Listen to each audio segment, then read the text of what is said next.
I'll get my mic cut, you know. Thank you, Joe. Be hounding me.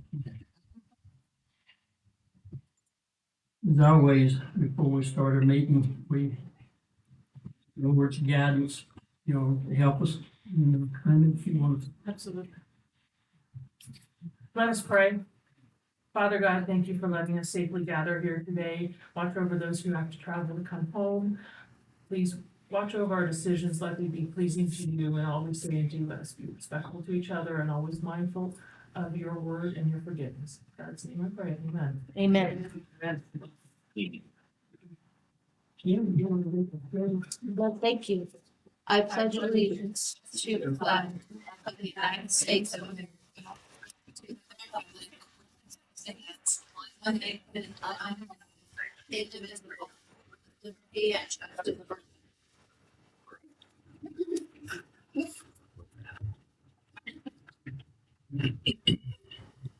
We'll move under our quorum. I want to say that Mr. Cox is not with us in person this morning, but he is with us by phone. This wasn't a spur of the moment thing. He and his family had a family vacation planned for a pretty good while. It just happened to fall on the day like today. And so he will be, on the speaker here, he will be able to hear and take part in the meeting. With that, Dr. Millsap, if you want to. Sure. And I will move to making sure we have a quorum. And good morning, everyone, and our big crowd here. Hope everybody's having a good morning. And if I might ask, before I get an email that says people can't hear you, if you all would make sure that if you're speaking, whether you're a member of the board or someone that is speaking at public comment, please do your best to speak into the microphones. They are designed to pick up your voice very well when you speak directly into them. But if you're not speaking directly into them, they tend to miss things. These mics are so sensitive that anyone in the back, if you get to talking amongst yourself, it muddles the recording. It makes it hard to transcribe it. So, you know, if you can, I can do that without having to call on somebody. Yes, so please keep the background noise to a minimum, also to help people that are trying to listen in so they can hear the main conversation. You guys, you're out of paper sometimes. We concentrate on that too. All right, with all of that said, Mr. Chairman, I'll go ahead and call the roll if I might. And so we'll start with Ms. Bechtel, Here. Ms. Cookenbook, Here. Mr. Cox, Here, in a secure remote location. and we're going to turn you up just a little bit there, Mr. Cox. We could barely hear you, but now we can hear you better. So thanks for that test. Yes, much better, thank you. And then Mr. Booth. Present. Thank you. And Mr. Turman. And Mr. Turman. Okay, thank you.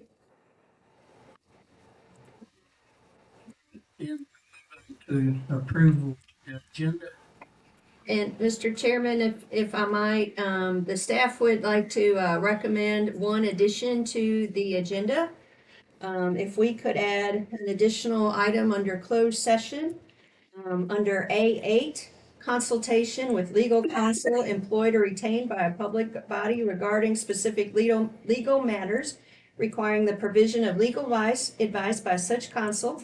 Nothing in this subdivision shall be construed to permit a closure of a meeting merely because an attorney representing the public body is in attendance or is in consultation on the matter, and this relates to potential liability issues. So if I might. Yes. Good morning. Good morning. So. Anybody got anything else they want to do? Make a motion to approve the agenda as amended. So moved. Second. Motion second, all right. All right, on the motion to approve the agenda for the July 11th regular meeting of the Floyd County Board of Supervisors as amended, Mr. Booth, Yes. Ms. Cookenbook, Yes. Ms. Bechtel, Yes. Mr. Cox, Yes. thank you, and Mr. Terman. Yes. I think I got you all. All right, thank you. Next will be approval of our disbursements. If I had a chance to look them up. And does anyone have any questions or comments? Mr. Cox, do you have anything? No, sir. I'll take a motion to approve. I move that we approve, both sets of disbursements. I'll second. One second. Motion second, call the roll. All right, on the motion to approve the two sets of disbursements as presented, Ms. Cookenbook, Yes. Ms. Bechtel, Yes. Mr. Cox, Yes. all right, Mr. Booth, Yes. and Mr. Terman. Yes. All right, thank you. Those are approved and we'll get them in the mail. We gotta do that. Transporting, that's where he's paying attention. It just takes a minute for it to get there to you. Dave delay. So, next will be approval of our minutes. Does anybody have any questions or corrections?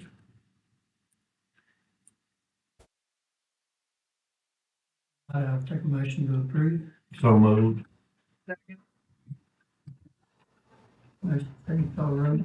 All right, on the motion to approve the minutes as presented, Mr. Booth, Ms. Cookenbook, Yes.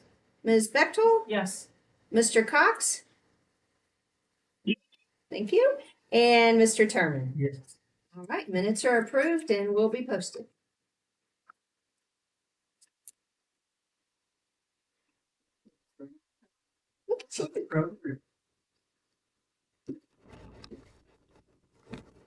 Morning. Morning. Here to give you a little update. We had our union meeting on June 29th. Have some financial appropriations that I'm happy to answer questions on. We also had a approval of an adult HVAC class. I know we done that with the pipe fitting in the spring, and we're happy to open that up to HVAC in the fall. So we're excited about the new building and all it's gonna offer the community. And other than that, we're just preparing for August 9th when the students come back, which is now officially less than a month. And open house August 7th at all of our schools. So invite everybody to come out and see what a great job our custodial and maintenance staff has been doing this summer. And we're just ready to roll and start the year. Thank you. Thank you for coming before us and answering questions. I know these appropriation transfers are not under your watch, but, the overages of $69,000 is concerning to me with utilities and such. I just want to make sure that you are thinking of ways to reduce these overages to not come up short. We are hopeful that the Virginia General Assembly will come back soon and give us a budget. Right. Yeah, we all are. Where we can put more money into that. We actually increased it by 60,000 for last year and are still over 60,000. We added more anticipated in the PSA increase as well. So as every household, we're experiencing increased costs on everything. So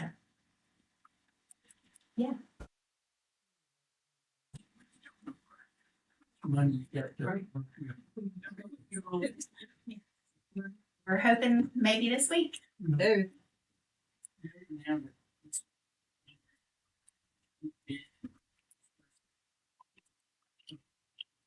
I do want to say, anybody in the audience hasn't seen the new building,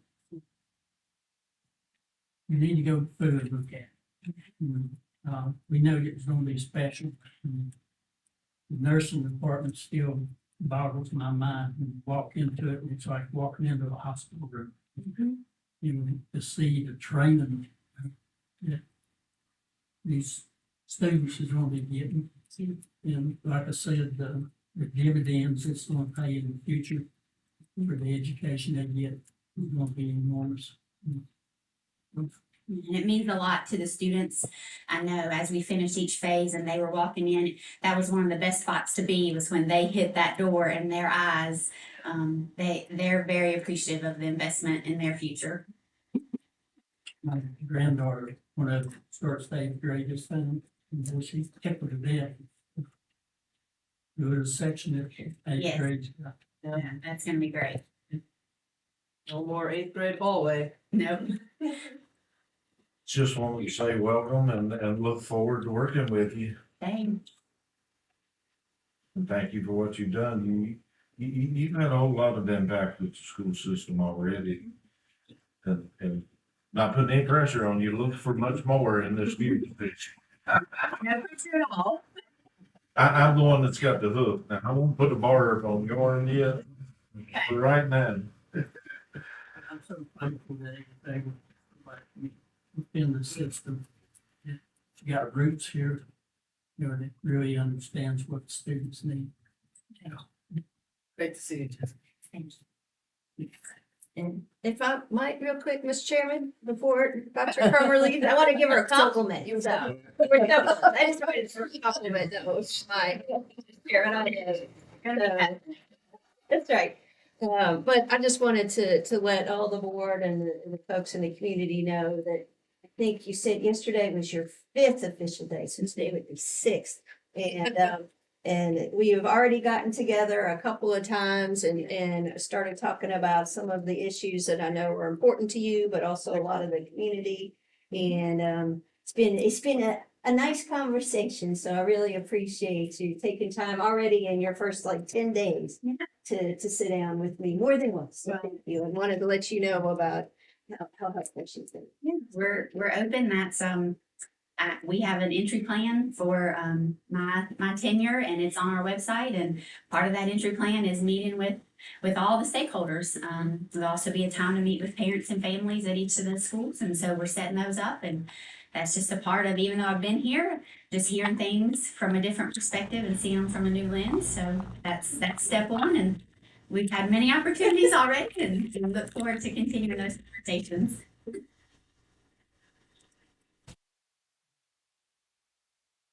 VDoT, Chairman, did you have anything to? yeah, I just wanted to tell Dr. Cromer, we're excited to see her take a position. We look forward to our relationship working with the school system moving forward. Thank you. Maybe we'll let you go this. Thank you. Chris?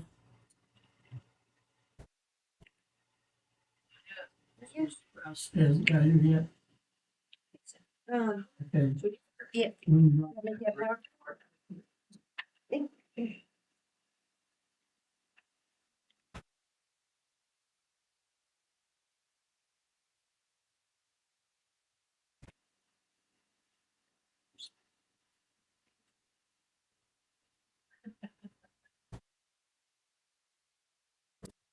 Planning our future. Still. See.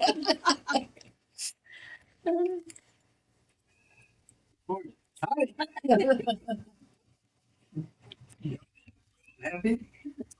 Well, I'm here to introduce you to our new maintenance person. This is Patrick Turner. He's been with us for about 6 weeks. Yes, sir. Yep. And I can't make a complaint at all about it. He's doing pretty good. Like everybody likes him. He's tackled on some things, and so I'll keep him around for a day or two.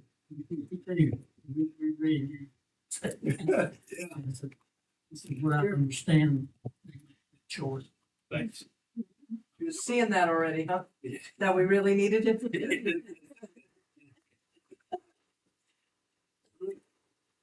Anything else? Yes.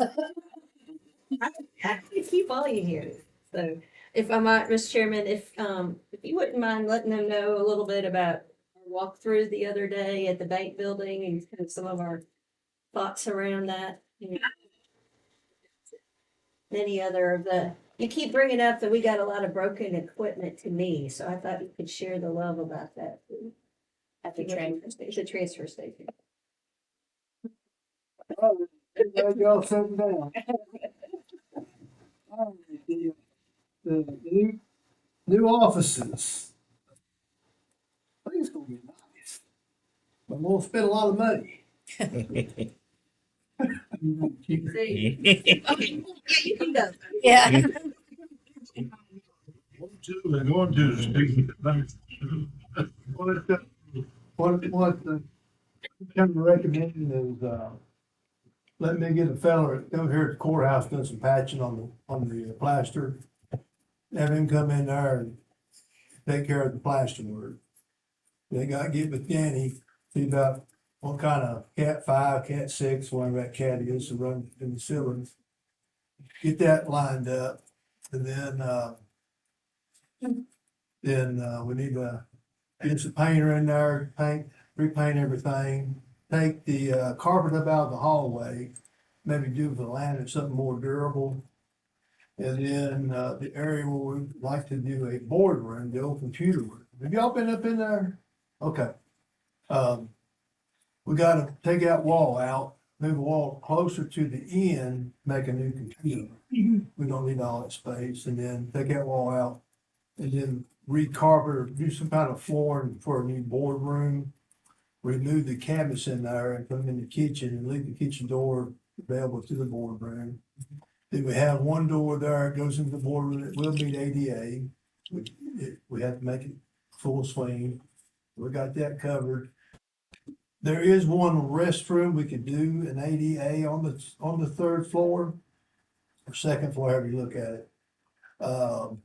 We could take a door jamb out for a breezeway into it, and then put in a larger door in that room and just do a his and hers ADA restroom for the second floor.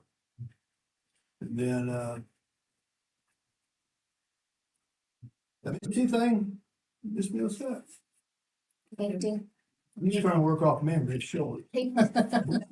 On the Meeting, and we might do some homework there as well. yes, Yes. new floor, the boardroom in the hallway.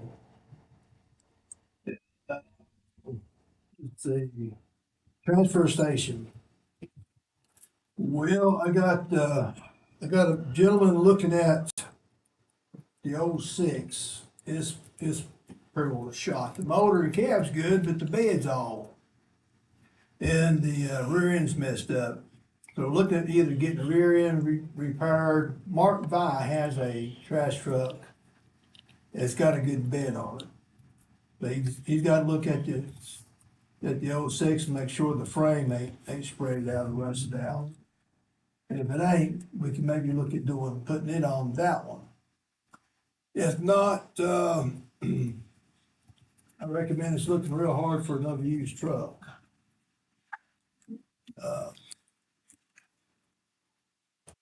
Life of the beast, until we, then we got a bid out. It's supposed to be in Thursday.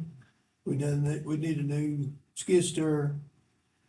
We got the one we looked at getting the motor replaced, but it's got almost 900 hours on it, and it's up there now because the AC quit. They're taking a quick look at the oil leak, see what they can do. We may be able to salvage it for a while, but it's not dependable. So I do recommend that we do get the lowest bid and get a new skid steer, look at the truck. And the other thing is we need another truckload of green boxes. The bottoms are rusting out. It's been 2 years or better since we bought a load, so I think that's pretty good. Yeah, and there's some of them is getting pretty rough shape. They are. People don't realize the amount of miles them trucks travel.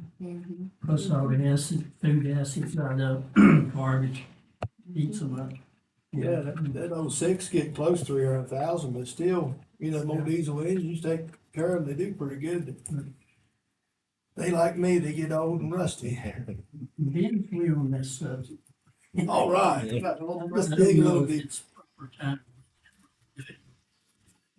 We purchased some land hopefully to get us, our first conference center or whatever you call them. Yes. And I'm really looking forward to that, because I feel like once people sees it and sees how it's operated, it really help us on our green box situations. Yes, sir, I believe it will.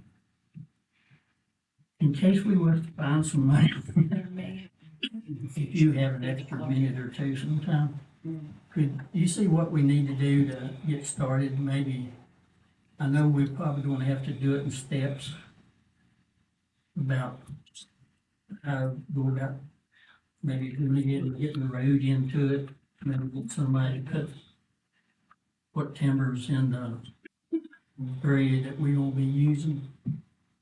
Will give us an idea of how soon we can move on that. Okay, I'll try to, write you up a plan, how's that? That sounds good, you know, big game plan. And, I'm hoping we can get that thing started as soon as we can, you know, get it up and running. Okay. I'm a little bit impatient sometimes. I know money restraints is holding us back, but we are gonna have to do something about our green box situations. Especially now that we got a video where the bear was opening the door instead of people. And the mayor wouldn't even close the door behind him either. Training better. You got some issues. Well, he was watching the people, that's how he learned. They opened it and they just left it open. He didn't know to close. Okey doke. Y'all have fun. Thank y'all. Thank you. Thank you. Don't forget your phone in there. Oh. That was purposeful.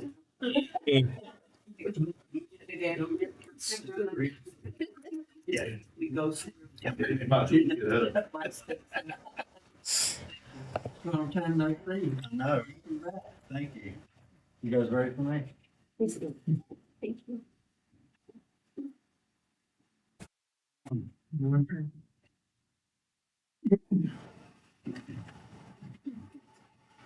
Trying to step away from it, things. You just changed, you can't do that. So, obviously David couldn't make it today, so I came up for him. I'll give a breakdown of some maintenance items that we've been working on, try to get some updates on that. And then I'll move to some of the construction and projects we have going on. So maintenance, I have quite a list here. It's been a busy month. We have been machining roads. We've made an effort toward the end of June, hauling stone on some gravel road, doing some dirt road maintenance. I won't go through the entire list that I have here with all the roads. We have quite a few. Sunny Ridge, Thunderstruck, a couple, Rick Ridge stand out. We're doing some of that. We've had a little bit of pothole patching. We have made an effort to do some heavier patching. You guys may have seen Buffalo Mountain, went to Black Ridge, Connor Grove, spent a little time in that area, doing some patch paving, some shoulder repair. You'll also see some brush cutting crews on 221, 750. Trying to make it quite a big effort at brush cutting. We have two contract crews working now. Both are towards the Willis side right now, one on 750, one on 221. So obviously do some work over there, then move towards the check area. So probably 2 to 3 more weeks of that work, 2 contract crews. Pipe replacements, we've done quite a bit. Pipe replacements been on towards Daniels Run. Did one on Sunny Ridge, Thompson Mill. We'll continue that. We have several more. Have 2 pipe crews, contract crews in the area, replacing pipe. So we've been doing quite a bit of that. I will mention with the brush cutting, Linda David wanted me to mention that the 615 at the mailbox was fixed. I noticed. So, yeah, that was good. Very nice job.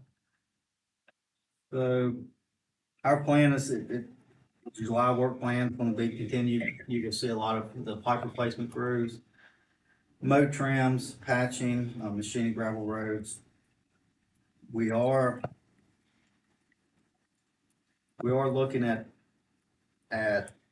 well, I'll kind of move to the construction, from the construction, and then if you have any comments, questions, we can discuss those, but as far as the paving goes, we have Adams that's moved into Floyd. They're on 610 right now. They should be done with that, I think, this week, and they'll be moving into Floyd County. So you'll see those crews, in addition to ours, they'll be doing some paving. Our plan, I've discussed this with a couple of you, but I wanted to nail this down before I really mentioned it to everyone, but our plan is to pave Oxford Street first week of August. So, yeah, so, and I say the first week of August, I think the Monday is July 31st. So that's our plan, is to start that week. Looking at 3 to 4 days. No plans to pave on Friday. Plan to be in there first thing Monday. So you'll see, we've looked at the traffic control. The plan is, and this is where we'll need some coordination with the town and the county. The intersection is on the 221 end, we went ahead and did that a couple weeks ago when we were doing some work. We still have the intersection on Route 8. I think that will be probably, as far as traffic control goes, that's probably our heaviest of the two ends. We'll work through that intersection Monday, and then once we get on Oxford, our plan is to just run one lane. We're just gonna flag traffic, try to keep traffic moving. So there will be some obvious delays on Oxford, but we're hoping that we can keep traffic moving. And the traveling public will more than likely, after a day, first day, will bypass Oxford. So the plan is the first week. So if anything changes with that, it would be weather related, and we'll work through that. But right now, that's about the only thing that we see that change that. The intersection at Barberry, I think everyone's seen that. We did the paving. I've tried to schedule, or in the process of scheduling, the line marking. We are going to put a separation line.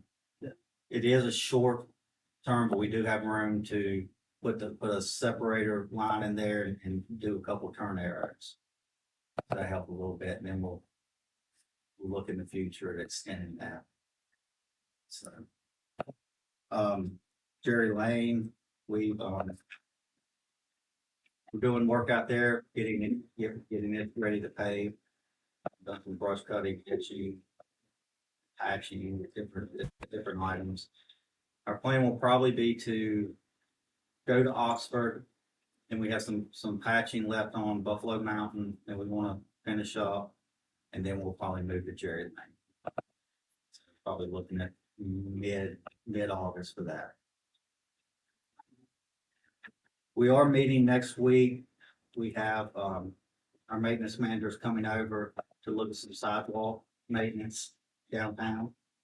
So we'll be looking at that next week at some point. We're going to focus coming into town. We have a few places coming in on the right-hand side.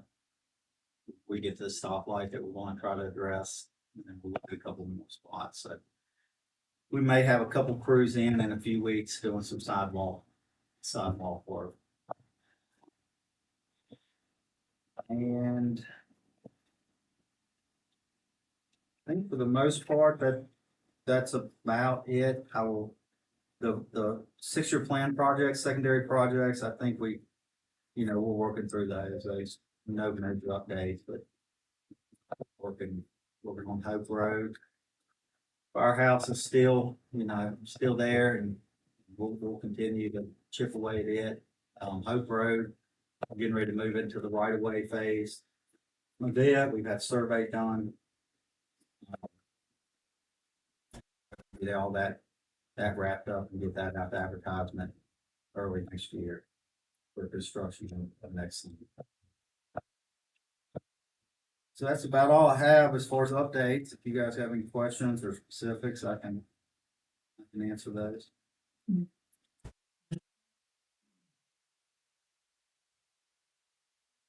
Hey, that.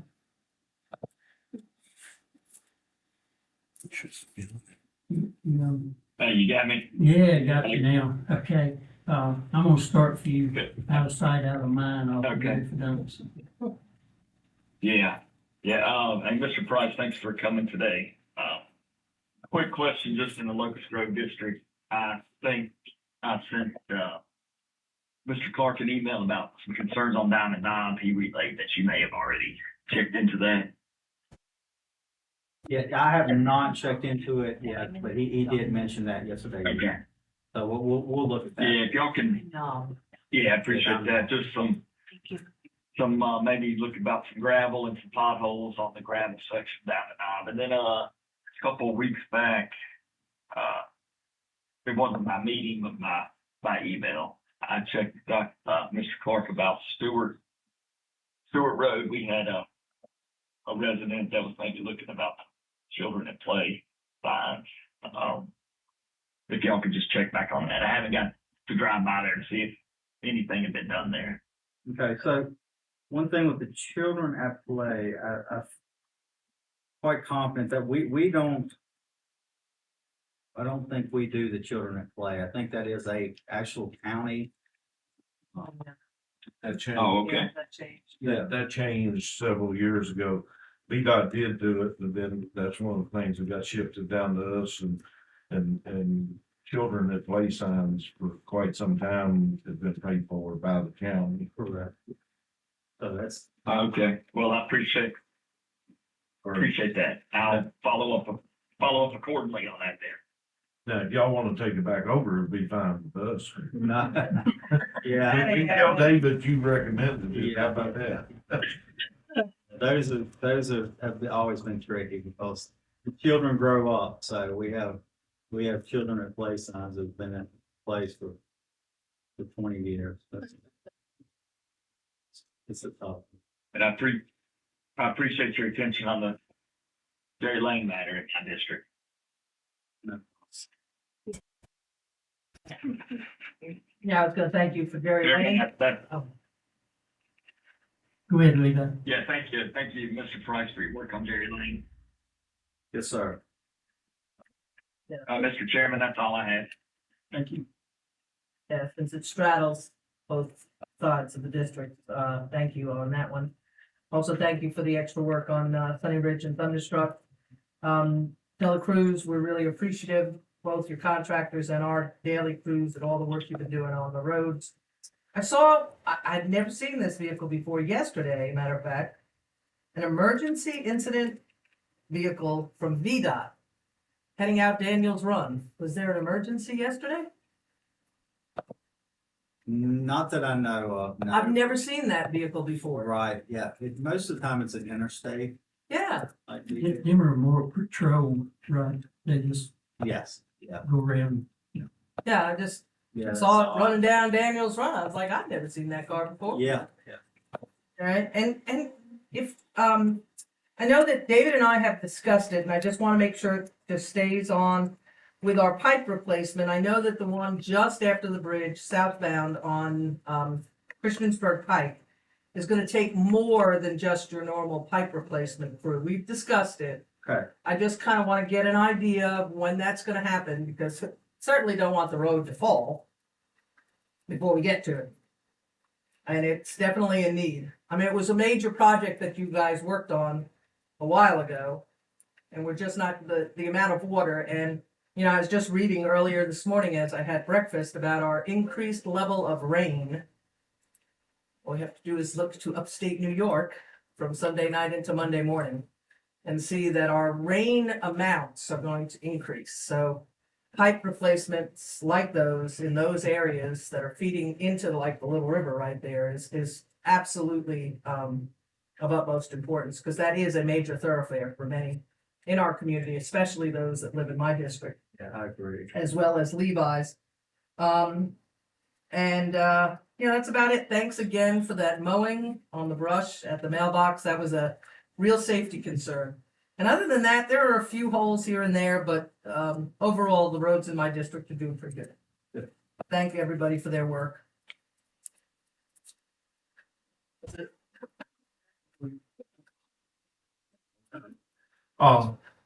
Thank you for the work in town. The sidewalks and stuff are looking great.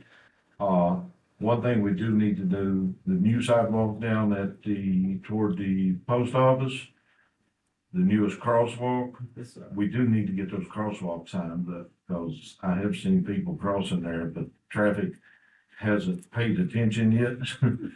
So we'll start out with just regular signs, and hopefully we won't need the push button. David told me that they're ordering the other signs for the other crosswalk. So Correct. thank you all for that. And as a note for Oxford, just be sure and keep in mind, school opens at 9. Yeah, I do. Yeah. That's definitely driving a lot of the day there. So. Yeah. So, I have to mention it, I've been mentioning it since accidents have happened at this intersection going all the way back to 1992. Latest accident at, the intersection of 730 and Route 8, wiped out the guardrail. VDOT has the right of way through there going back into the 70s when they were talking about 4-lane. Well, there's room there for a left-hand turn lane. I'm just waiting to run across somebody at VDOT that's willing to say, hey, yes, let's do it. And do it before somebody loses their life. I mean, no one, as far as I know, no one's actually died in an accident there, but there's been a slew of accidents there. I was involved with one. I was sitting there waiting to make a left-hand turn, and the guy in a 71 Lincoln Continental hit me at 55 mile an hour. And that was years ago, but this latest one, of course, I'm sure the guardrail crew will get out here as soon as they can. They've got it barricaded, but I have to bring that up. And there's one particular gentleman over there, he's probably close to 90 now. He spent his entire life trying to get a turn lane there, and he'd be disappointed if I didn't bring it So that's a turn lane coming from town. toward Christiansburg on to 730. Okay. There's room there. It'll take a little work, but the right of way's already there. It's just a matter of doing it. And there's been so many accidents there, or near accidents, that, I know all these educated people in Richmond, they still use the term, well, there hadn't been, that many accidents and there hadn't been a fatality. Well, that just irks me. I finally told one of them not too long ago, if I heard that excuse again, they were probably gonna take me out of the New River Valley Jail. But part of our job is to prevent that from happening if we can. So I'll get off my soapbox on that. Got that. I had talked to David about extending the speed limit, the 45 mile an hour zone from Pine Tavern on 221 past the Flegger Hill entrance. Could you make sure that's on the radar, and I know that more than likely, and people will get upset, there is a passing zone there, and we may have to do away with the passing zone. That's fine with me, simply because we've got people that are entering and exiting that Flegger Hill Road, and it's so close to that where that 55 starts. People are coming in front of Pine Tavern, and it's like, all right, here we go. And by the time they cross that hill, they're doing 55 or in excess. So if we move it on down past that and past the accounting business there, I think it would make a safer situation. The other one that I mentioned is on Route 8. To extend the 35 mile an hour zone on it past the green boxes, and then have a 45 from there. At least in the meantime, we're probably not gonna put those other green box sites back on Route 8 down there. And we've increased the number of boxes there. It's increased the number of traffic, so that's also increased the number of people pulling in and out there. It would really be great if we could reduce that speed limit there. And please. Yeah, it is. Well, I have trouble there too. Lots of times I'll come back toward town and turn around and go back, Yeah. but a lot of people don't.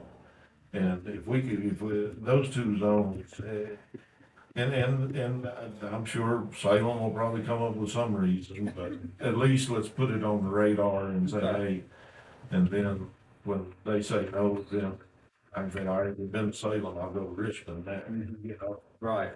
I try and go to Booth, I can order first.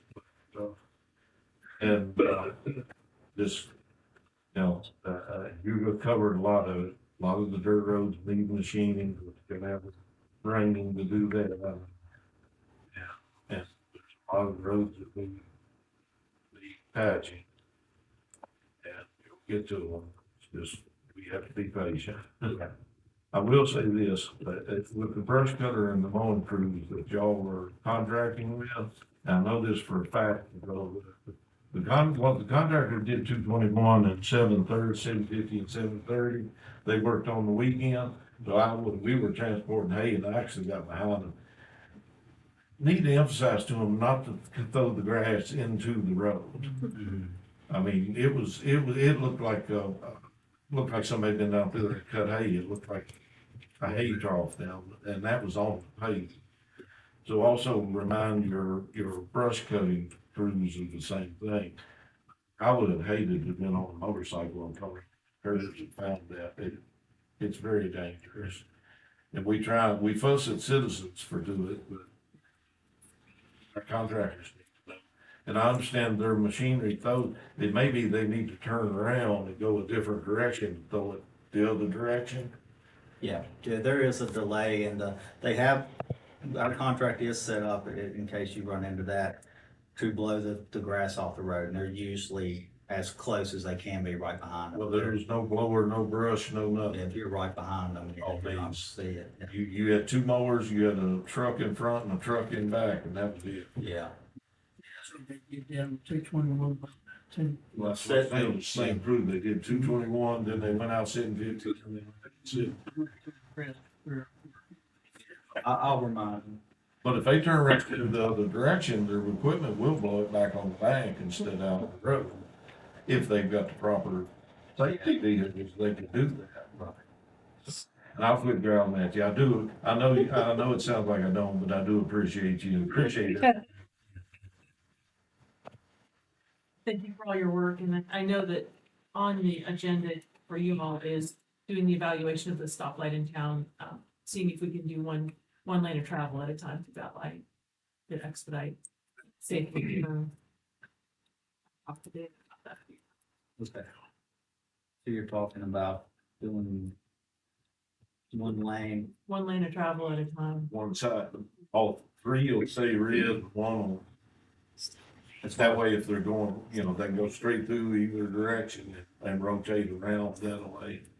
Okay. Is there any kind of light like that in the state of Virginia? There's a leading green in Radford. So you're saying a leading green for a turn? So, because you're making that left turn coming out from Willis into town, making that left turn, you got that crest of the hill and you can't see anything. So people are going really hesitantly to make that left. And if they were the only lane of travel, they could make that left and expedite travel going through. Have one car turning, they got traffic backed up all the way past That's right. through. So is that something that, I know you talked to David, but is that something that the board would be in favor of? Because I think I can have that discussion with our traffic engineering. You're also gonna have to. I think we're gonna have to go there. I mean, I'm like it, but The study will show you how much, how many cycles it takes if it really does expedite going through that light. Most cycles are set up at a 2 minute. So you would have a 6. yeah, Or you can cut it down to 90 seconds. because you're not having to stop and wait to make that left. Okay. I can speak with Dave, but I mean, I work with our traffic engineering division a lot. You also have the push button there. That's a 22-second delay, all four. When they use. They use it. So, I'm seeing a lot more people using them. I am. You can always do a scramble. If they would at least go in a crosswalk, that would be an improvement. They're still going to the corner and I see them going diagonal. if they push the buttons, I think that was the actual idea of doing the full stop. Because we felt like people it might be a mass movement. So if they do push the buttons, all four go red and they do it Right. 22 seconds, they can they can go Yeah. every direction. But yeah, I can talk to David about that. I can talk to our traffic engineer. If you can always follow up with me for that. And see if there's Appreciate it. movement. Yeah. Now, see if there's movement on that 2 minutes. But sometimes it doesn't take, if we just had a minute, or, that would make a huge difference. Right. In, I know little old Floyd doesn't seem to warrant things like this, but maybe some smart lights might be in our future, just to, it tells how many people are at the light, right? And cars and, Yeah, I mean, I don't know. I think it's usually, I haven't seen many times there's not cars that off the center. Exactly. I mean, you're gonna either set it on a cycle, a 2 minute, or the cameras the cameras are there now, so. Oh, they are? Yeah, so it's going to be everything, it's going to be, it's just adding delay to your movements. I mean, you've doubled right now you have through traffic both ways. Right. You're just adding one more. Probably, I think 2 minutes seems like a long time when you sit in there, but, for much traffic, at least on 221, that's probably what's gonna be needed, but if it's safer and, y'all can do, like she said, y'all can do a study or start something and see what. yeah, we can bring something back, but I think we should have a discussion about it. And it's it. Thank you. Yeah, just for a minute from something Jerry was saying, we got a lot more people riding motorcycles nowadays than we had in years past. Just over in Carroll County, Floyd, one of their rescue chiefs, gentleman had mowed his yard, photographs in the road, and he'd come around the curve, hit it. So he was in intensive care for a week or so and doing take a lot of therapy for broken bones. So, if I remember my code book right, there is a code section against, blowing grass into the roadway. And I think it would be a good idea if these people that's mowing would have one of them sweepers behind where you sweep gravel out of the road. Because sometimes I don't believe in blowers get all of it. Right. Where the sweeper would. And, like Jerry said, somebody gets hurt and killed, it's done too late then. And so back on our pipe replacement, I've got a sore spot on this one because I've been trying since last August to get it done. And the gentleman has been more than patient. And I've seen pipes replaced on dead-end roads that wasn't causing a problem. But this particular gentleman, every time Jerry can vouch for this, if you have a hard rain, water goes right down his driveway. I mean, his driveway sort of on incline. It ditches his driveway, it washes gravel and trash into his driveway. He sent pictures that I passed on to David last winter during that cold spell. I mean, it was almost impossible to get out of his driveway because it's uphill and he had solid sheet ice over the top. And what road is it? Ferny Creek Road. I can't remember the house number right now. I do know that I guess Miss Utility came through and marked some of the lines. But I think that one needs a little priority. Well, Did they mark on Ferny Creek? Yeah, it's already marked I out. think it's scheduled. Yeah, I was told a month ago it was scheduled for 2 weeks. Yeah, yeah. I think that's part of, I'm pretty sure that's part of the cruise. But they marked every one of them. Not just that one, all of them. Right, This Yeah, we're going- particular one. right. And it could, You know, I know the EPA gives you a hard time. I know you gotta have permit and stuff like that. right. But, you know, it's been almost a year. Yeah, So- yeah, no, I think that, we have to schedule, obviously, we have so many people. And it's not just a hard time, and it's not the EPA, I mean, Floyd County is environmentally, there are certain pipes, not this one in particular, but there are certain pipes in Floyd, certain areas, we can only replace pipe 1 month a year. And that's in April. So, where there are issues. I do know there's a pipe on my road that, that needs to be cleaned.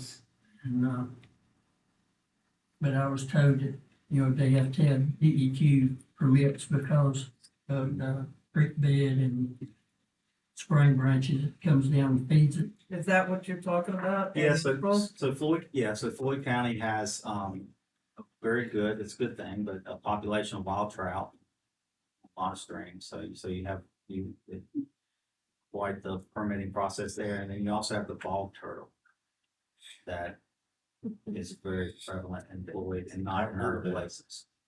So you have one runs out March 31st and one starts May 1st. Yeah, either. But So, anyway, there's certain things that there are pipe that are restricted depending on what time of year they're requested. so this pipe in particular, like you're talking about on, Bethlehem Church has been talked about for a good long time now. So if it isn't in that window and nobody remembers about it, then we are out of luck. Is that correct? What's that? So the Bethlehem Church Road pipe Mm-hmm. and perhaps Joe's pipe, if it's not done in that window, like you don't remember it or something, then they don't get fixed until the next year, is basically what you're telling us? If it requires those permits, yes. If it requires both.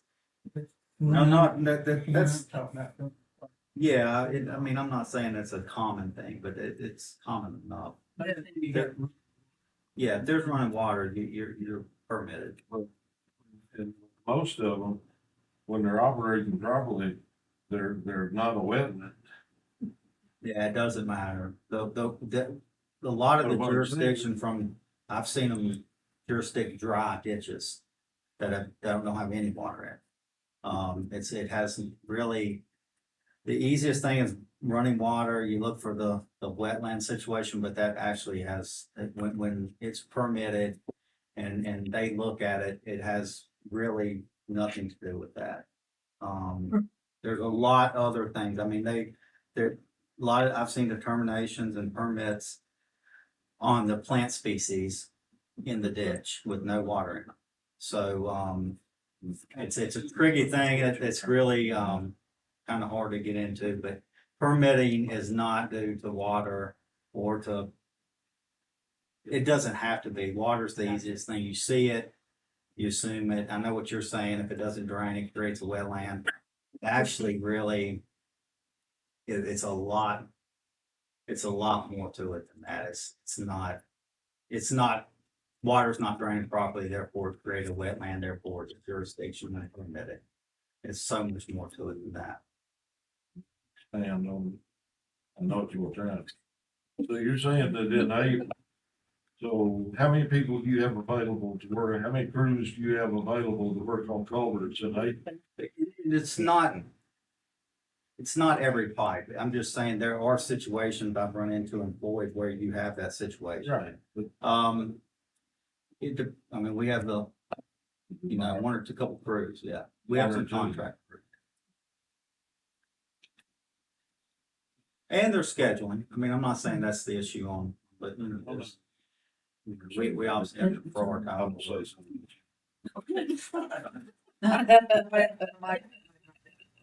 My district. Buffalo Mountain Road. I know y'all patched good area, but, I keep bringing up is from the Parkway to Shaver's Mill. You know, I mean, that is pretty rugged through, of course, all the roads are pretty rugged, but this is getting cracked up pretty much. Yeah, they'll be back. We had to pull them. Unfortunately, it looks like we pulled that, we just quit, Right. but it's scheduled. We had some work that was prioritized a certain time of year, kind of like we're doing Oxford. Right. So we got in there and we're pulling out, we're coming back. And we may get back depending on, we may do the work at Buffalo Mountain before we do Oxford, depending on when they get done with this project. So that you may see them back in Buffalo Mountain last week of July prior to Oxford, depending on how this other project goes, which is going pretty well right now, weather-wise. If not, you'll see them right at Oxford. But when people got upset, they seen working one again. And then we See, that at the end we was talking about. Yeah. Yeah, it's all, it all needed it. You know, that's a misconception too, a lot of people has that. I know when I was growing up, the board of supervisors had a lot of say over the roads. And we don't. You know, we can just bring it to y'all's attention and that's the best we can do. But, I appreciate everything y'all do, because I know you're operating with a skeleton crew, you know, with all the cutbacks and everything. I think you do a good job. And Thank you. I'm glad you expounded on that on Little Mountain, because I've had to set my eye a few times this week. Yeah. That's a good idea, because usually we have a lot of ice and snow. Yeah. We get a lot of closed roads up through there. And that'd be a big help there. But other than, you know, you'll need machine on some of our roads up there. And a few of them need some gravel on. And other than that, we appreciate everything y'all did. Sorry, you were first time back in over a year, you get hammered. I know. They were here for you. I know. This is not what I was expecting. Premonition, you know. Yeah, first board meeting, so yeah, it's fine. I appreciate it. Please, you know, it's nothing personal. Pass on over. Nope, that's great. I appreciate the us working together on it, and we're out there working. I promise. We got our crews. They're out there right now trying to address something. We're getting a lot of contract crews. I've been very happy this year with the amount of work that's been done in Floyd County in general. It's been probably the most work that I've seen as far as different items being addressed at the same time since I've been here, between the contract crews and working downtown on some of our projects. So I think it's been a good year so far. I guess I paid more attention this year, but somebody brushed the road quicker this time. You know, if my hay would grow as quick as it did. Yeah. I mean, it closed in a lot of the intersections, seem like overnight. Now, we're putting quite a bit of money towards brush cutting this year. I just want to say, thank you for what they're doing, David. Y'all are in the same boat we are. You're doing the best you can with what you're being here. We are, I promise. Yeah. Well, I know you are, and that's why I want to make sure. And my growling sometimes that it's not at you, it's higher ups where it needs to hit, but do thank you for what. You know how that saying stuff runs down here. Yeah, that's no problem. I appreciate you guys having me, and we'll work. We'll try to get some of this together, and I'll get with David on some of the items that you guys have discussed, and hopefully Fernie Creek and some of these items are addressed by the next meeting. I hope so, because, you know, actually, this gentleman's been warned. He's more patient than I am. Yeah. And people say I've mellowed out in my old age. So There you go. I'll tell you something. Oh, never mind, I'm just simple about plow. There you go. We appreciate you All coming right. this morning. Thank you. Let's take this.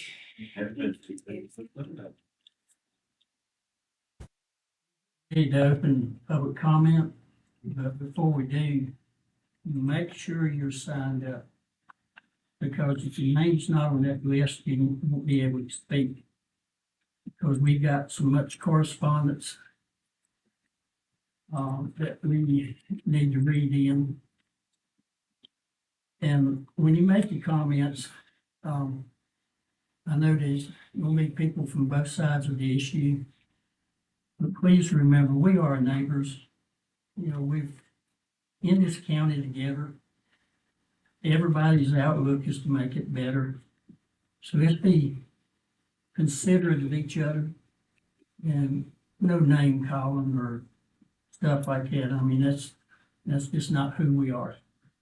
And, but with that, it is the intent that all persons attending the meeting of the board, regardless of handicap and conditions, can have an opportunity to participate.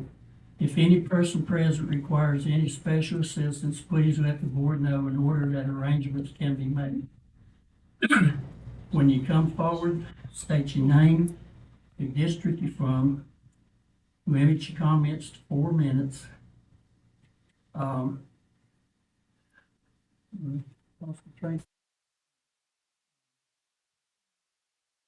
You know, that's what I was trying to find out.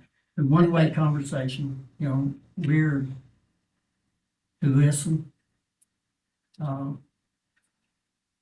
not respond, you know, because we take what y'all say,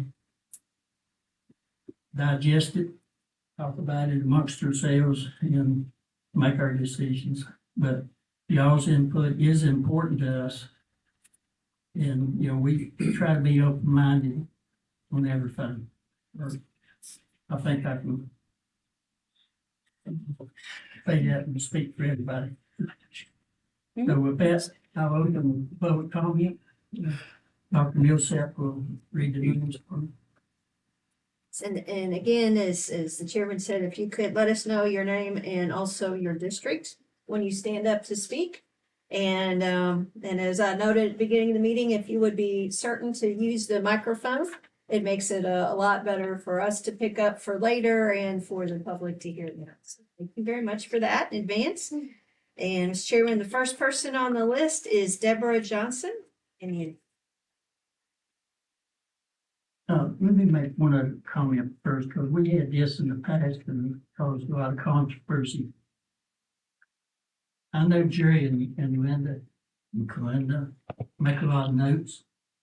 So if they're not looking at you, it don't mean they're not listening to you. They probably making notes of what you're saying. I don't make many notes. You know, I try to depend on my feeble brain to remember stuff. With that,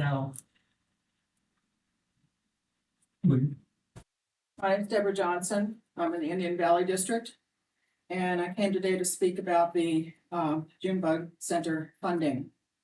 And I know a lot of people are going to talk about the right or wrong of this and the First Amendment of this.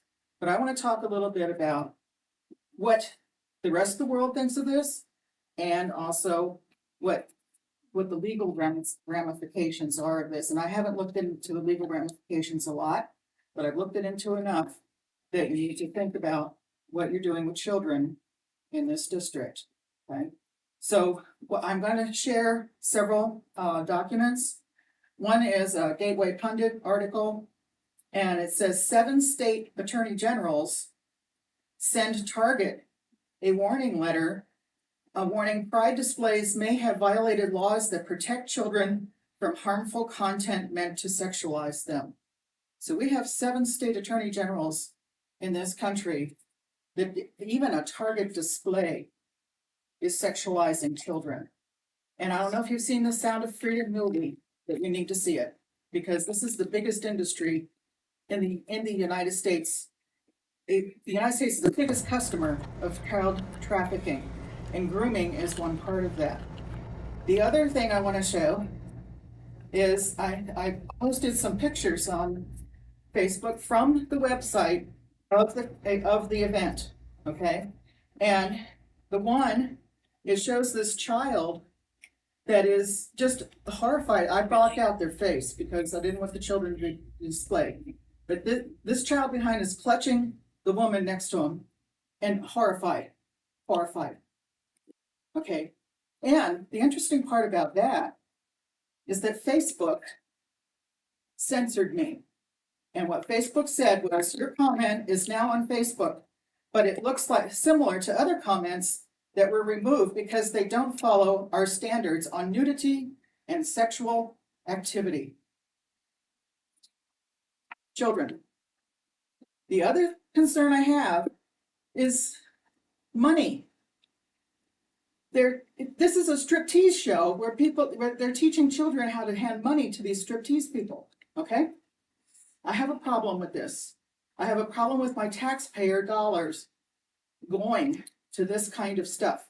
When you say, oh, we're $69,000 short for, this and that, and we're short because we can't fix this and that, but we send $4,000 so that somebody can do this with children. I'm not a bigot. I'm not, some kind of Bible thumper coming up here. But what I'm saying is that this is not only morally wrong, it's legally wrong. And we're here to protect children. And that is sexualizing children. It is a first step into the whole child trafficking. This is a huge business. Child trafficking in the United States is bigger than drugs right now. There's more money in it. You know why? Because you can sell the kid 10 times a day. You can only sell the drug once. And that's the truth. That's the truth. It's a fact. Okay, so some other things. If these were women instead of men, what would that be? What would happen? You're taking your child to go see. Because it's a man, it's okay. Think about what's going on and what you're influencing people's beliefs. And I'll leave these copies with you.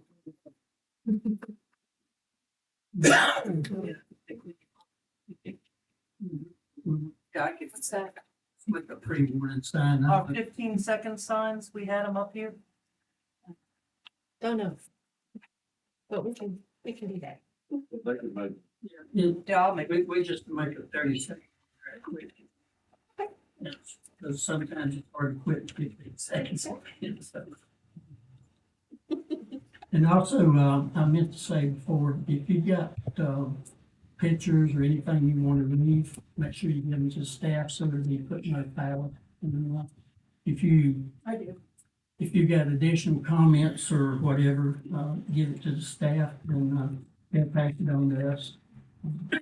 Okay. Please.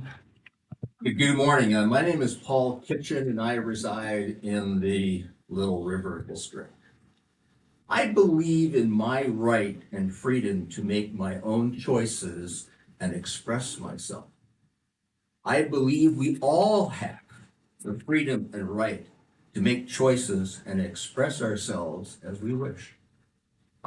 I do not believe any empowered individual or a governing body has the right or authority to infringe on my or anyone's right of expression. It has come to my attention that a motion made previously to take funding away from the Junebug Center may be considered this morning because of a drag show held at the center. I'm here to speak against this action. The show was an event where the attendees paid admission, having made a conscious decision to see the performance. No one twisted their arms or forced anyone to be there. If parents took their children, it was their choice. Floyd County is where artists are encouraged to express themselves through music, song, dance, live performances, and all forms of creative endeavors. It is our claim to fame, our freedom of expression, to be infringed upon by you, the Board of Supervisors. Is that to happen? Are you willing to trample our freedom of choice and expression because of one of your constituent groups happen to have a drag show? The Junebug Center is a community-oriented service that embraces the values of learning and development for all that come. Programs for children and adults alike are offered in music, dance, dramatic performance, and many more for personal growth and just plain fun. The Jams program brings music to our youth, and they in turn entertain us. Some of the students are granted complimentary tuition that is funded by the very dollars that you are threatening. Are you willing to bring this cultural icon of our community down? Are you willing to take this away from our children, our community? Floyd is a diverse community that has grown and prospered thanks to the folks of all the different races, ethnic, religious, and sexual orientation choices that we make. It is these differences that strengthen our community. Singling out and marginalizing any group or individual because they choose to be different is wrong. It is not the Board of Supervisors' place to legislate or control my or anyone's choices. We have the constitutional right to be who and what we want to be and make our own choices. If this motion to take funding away from the Junebug Center comes before you, vote no. Thank you.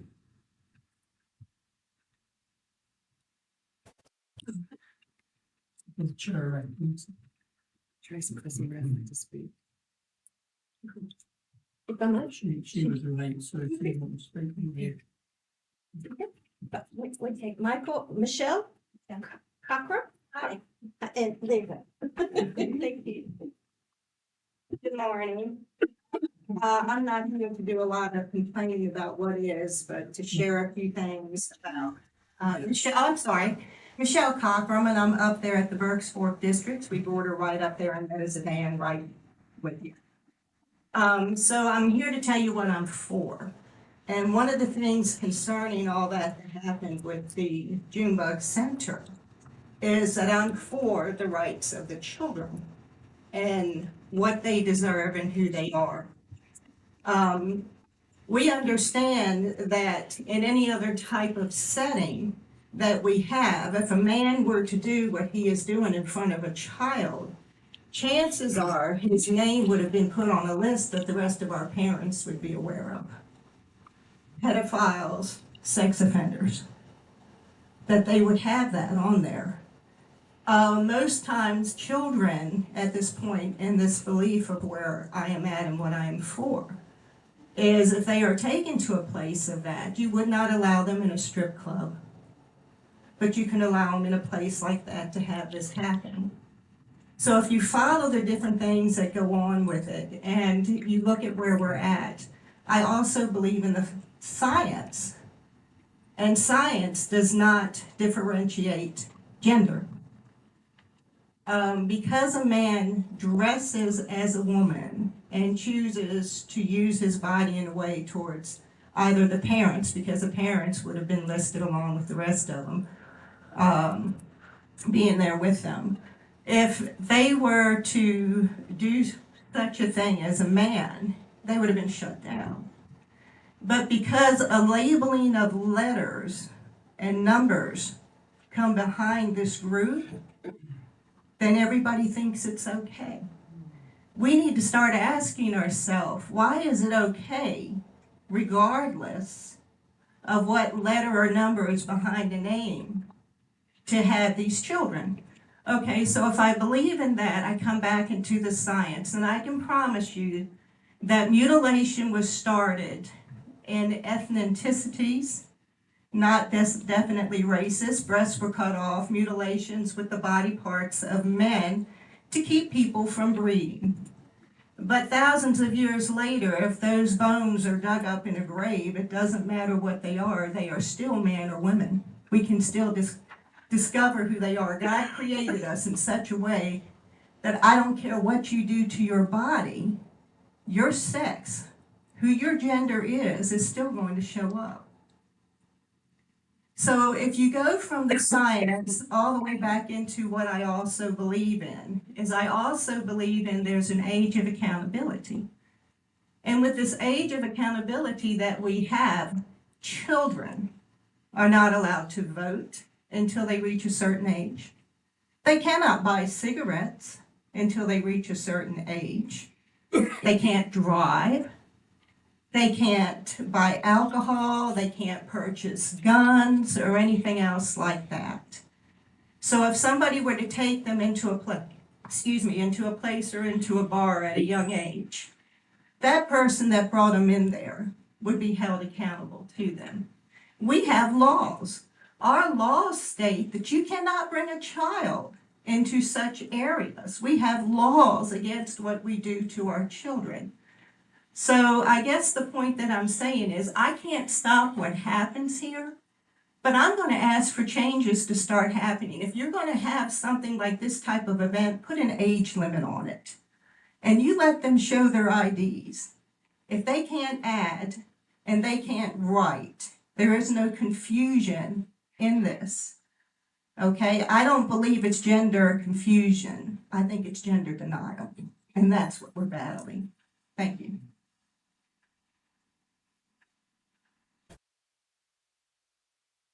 Mr. Chairman, the next person on the list is Dave W.E. Warner. Warner. Thank you, Dave. Please state your name and your district. Yes. My name is Dave Warner. I live in the courthouse district. I'm here on behalf of a community group called Floyd Care. We are a nonpartisan, nonprofit group, and our mission is to inspire care, and care means community action for racial equity. The definition of equity is defined by the federal government as a consistent and systematic, fair, just, and impartial treatment of all individuals.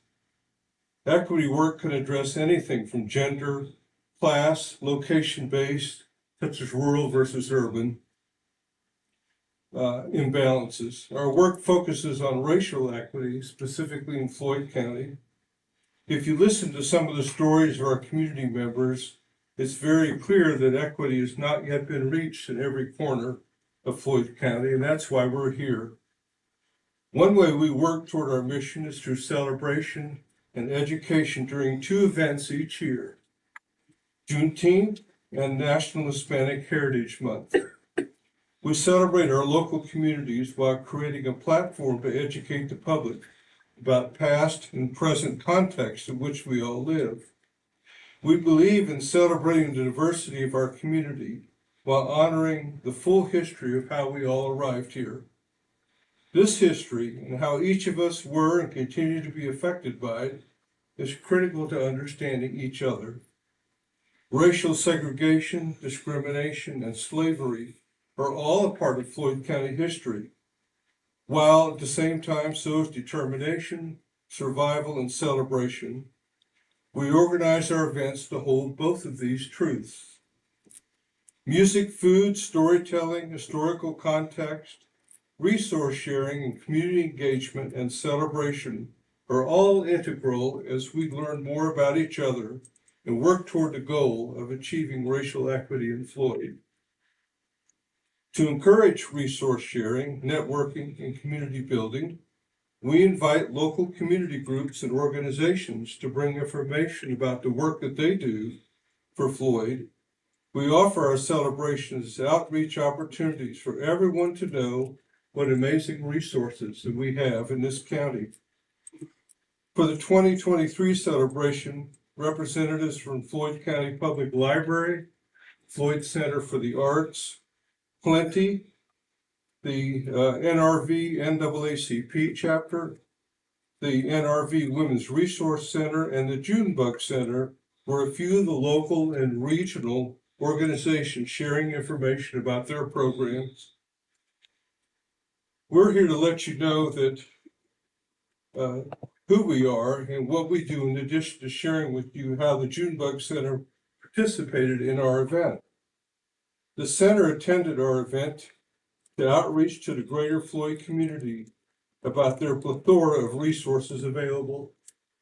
We collectively support the Junebug Center's work and mission to reach all members of our community with their programming. Their participation didn't occur outside color of the lines of their mission. In fact, we believe it strengthened their mission as they continue to expand their outreach across all communities. If there are ever any more questions about Floyd Care's work in the future, please feel free to contact us. We have a website and email address for anybody who wishes to know more about it. Thank you.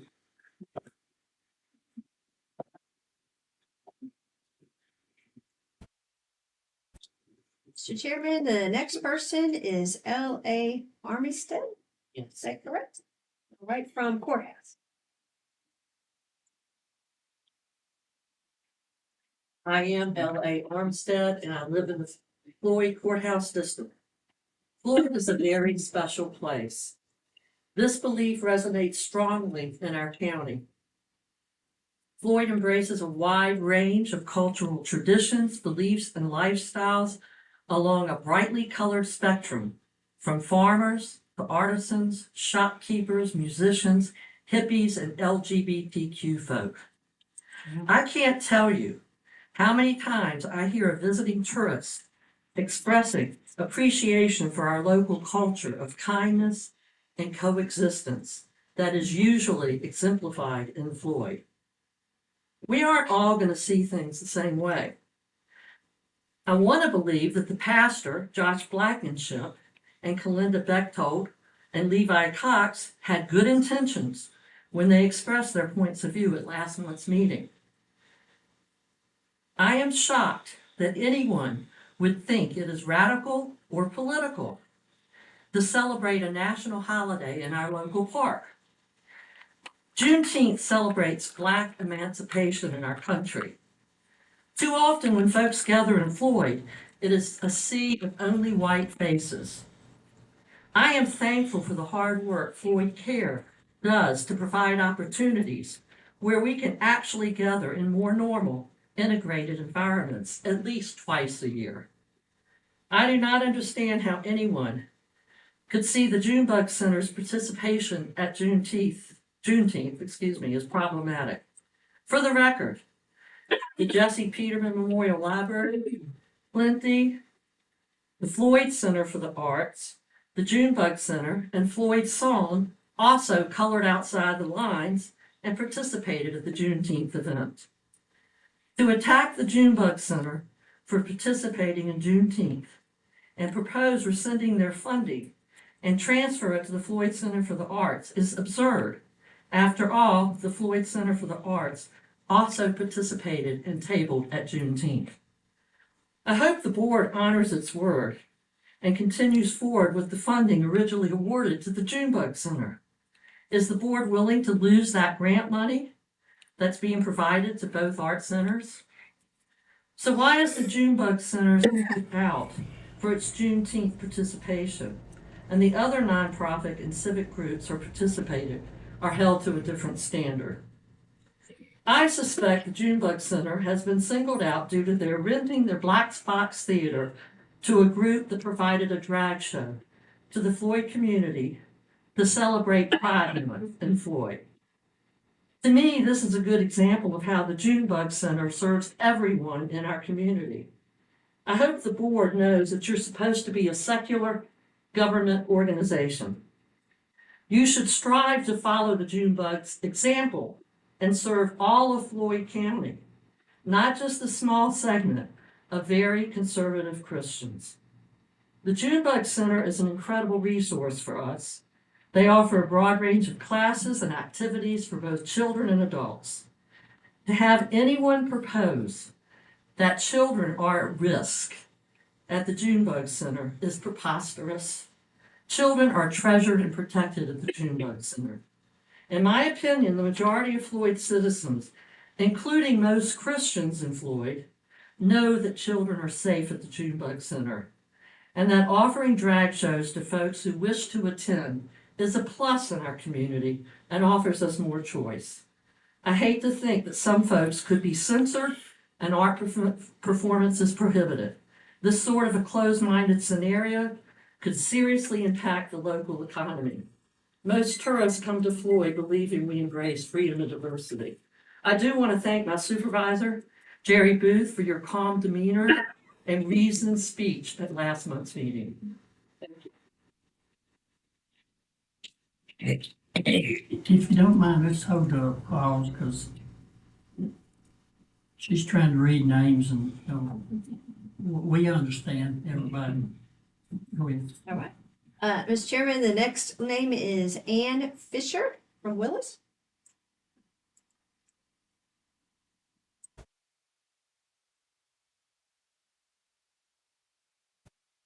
Hi, my name is Ann Fisher. I vote in the Indian Valley District. I've lived in Willis the past 13 years, and I've lived in Southwest Virginia since 1976. I have a couple things to say.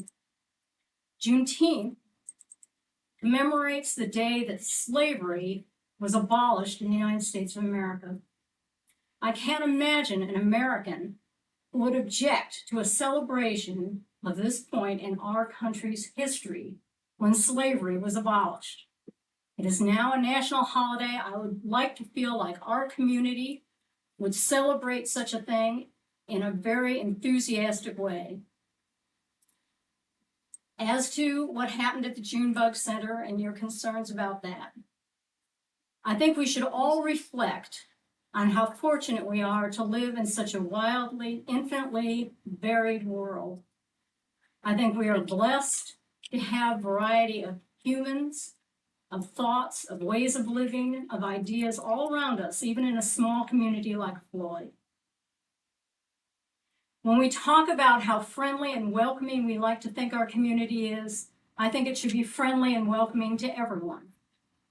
And if that's the kind of comment you make against Juneteenth, against the performance at the Junebug Center, I think you're sending a loud message that maybe Floyd just only cares about certain points of view. As elected officials representing our community, it is not just your strongly held personal beliefs that matter. You're represented a diverse community of individuals who have elected you. I'm always astonished when people who loudly profess their faith refuse to extend grace and kindness to people who aren't exactly like themselves. And I hope you'll think hard about making those kind of comments in public, because I think it damages Floyd. I thank you for your service.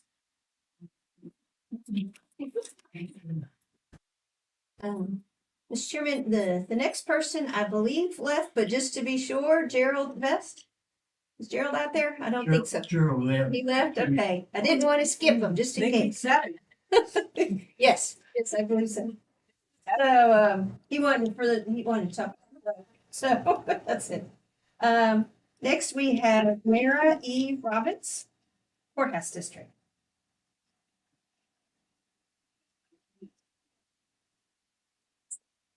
Hello, my name is Mara E. Robbins. My pronouns are she, her, and I reside in the Courthouse District. It's been a while. It's good to be back here. Theater, dance, music, and the performing arts are a consistently positive and affirmative part of my life. Since 2001, most of my participation in theater has involved the Junebug Center. In 2014, I helped with a Be the Change youth theater camp with kids aged 6 to 14. It was my job to assist in the co-creation of 3 short plays to perform by the end of the week. The kids came up with what they considered to be 3 major social justice issues: bullying, fracking, and teen suicide. They engaged in consensus-based collaborative decision-making. They utilized critical thinking skills. The issues behind the scripts came directly from the kids. It was a profoundly empowering experience. The focus on teen suicide proved to elicit some controversy amongst parents. We negotiated, electing to provide a trigger warning before each play. There is always a choice. Each of the plays contained disturbing subject matter. That was kind of the point, right? How can we be the change we wish to see regarding situations that are unjust, dangerous, and need to be changed? The older kids insisted on exploring suicide. Why did they insist? Because most of them had lost someone to suicide. Some may have experienced ideations or even attempts, and it's something that's difficult to talk about. They felt safe enough to address it in that space. According to the Trevor Project, 45% of LGBTQ youth seriously considered attempting suicide in the past year. LGBT youth who found their school to be LGBTQ affirming reported significantly lower rates of attempting suicide. LGBT youth who live in a community that is accepting of LGBTQ people reported significantly lower rates of attempting suicide than those who do not. I would like to repeat that last important statistic. LGBT youth who live in a community that is accepting of LGBTQ people reported significantly lower rates of attempting suicide than those who do not. There is always a choice.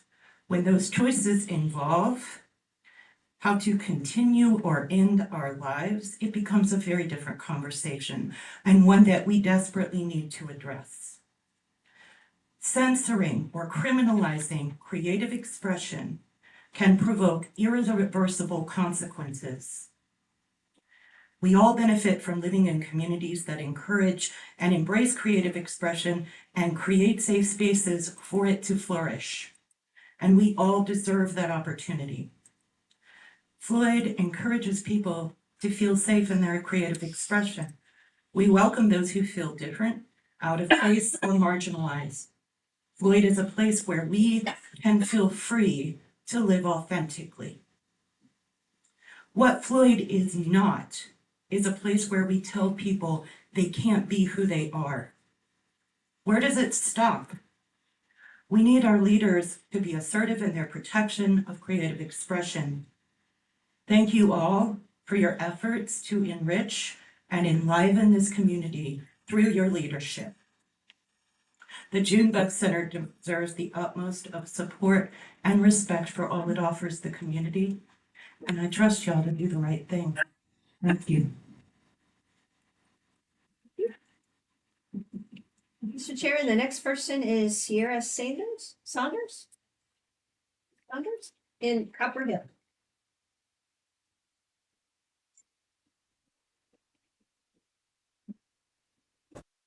My time hasn't started. No. Thank you. Good morning to each of you, all the board members and also the members of the community this morning. My name is Sierra Saunders and I am from the Locust Grove district. I'm standing here in front of you first as a member of this community, as a Black African American member of this community. I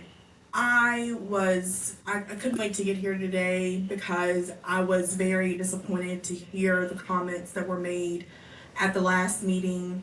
I think choices of words should be on our minds as we address the community. The African American community also has tax-paying dollars that come into the county. So those comments that were made, I think, should be sensitive to all individuals within our county. I'm here also as a member of the Floyd Care Committee and also the Master of Ceremony for our Juneteenth celebration that took place at Warren G. Lineberry Park this year. First, I would like to say that the Junebug Center was invited to serve our community by providing information to everyone who came into the park that day. Based on their website, they are dedicated to providing music, performing arts, and STEM programs through after-school programs and classes that are affordable to our community, which also includes our African American community. Summer camps are also listed there on their website, dated from June 5th to July 21st, which also our African American community can participate. You may ask why I keep saying that our African American community can participate within these art programs. It is very important because art is essential to how our society works. Students with an art-enriched education have better grade averages, score better on standardized learning tests, such as our SOLs, in math and reading, and also have lower dropout rates. Juneteenth is one of the oldest national and international holidays celebrated in commemoration of the ending of slavery in the United States. Now it is currently a federal holiday. Emancipation Proclamation was put into effect by President Abraham Lincoln on January 1st, 1863. But 2.5 years later, on June 19th, 1865, word was received that the enslaved were free and that the Civil War had ended. Our additional research based on this issue, this is in Galveston, Texas. But here in the Appalachia area, it was even later than June. We were not free in this area until August. I tell you, Juneteenth is a beautiful celebration within our county, and I'm so proud to be part of this outreach. Children were playing with one another of all ages, all skin tones, fellowshipping with one another as a community, seeing people I haven't seen in a long time, being able to fellowship with one another with food and music that is appropriate for all ages. In addition, we also had music praising the Lord for being able to be set free.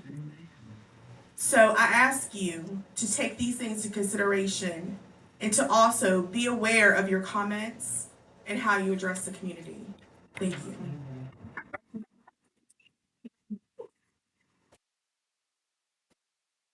Mr. Chairman, the next person who signed up is Susan, is it Becky?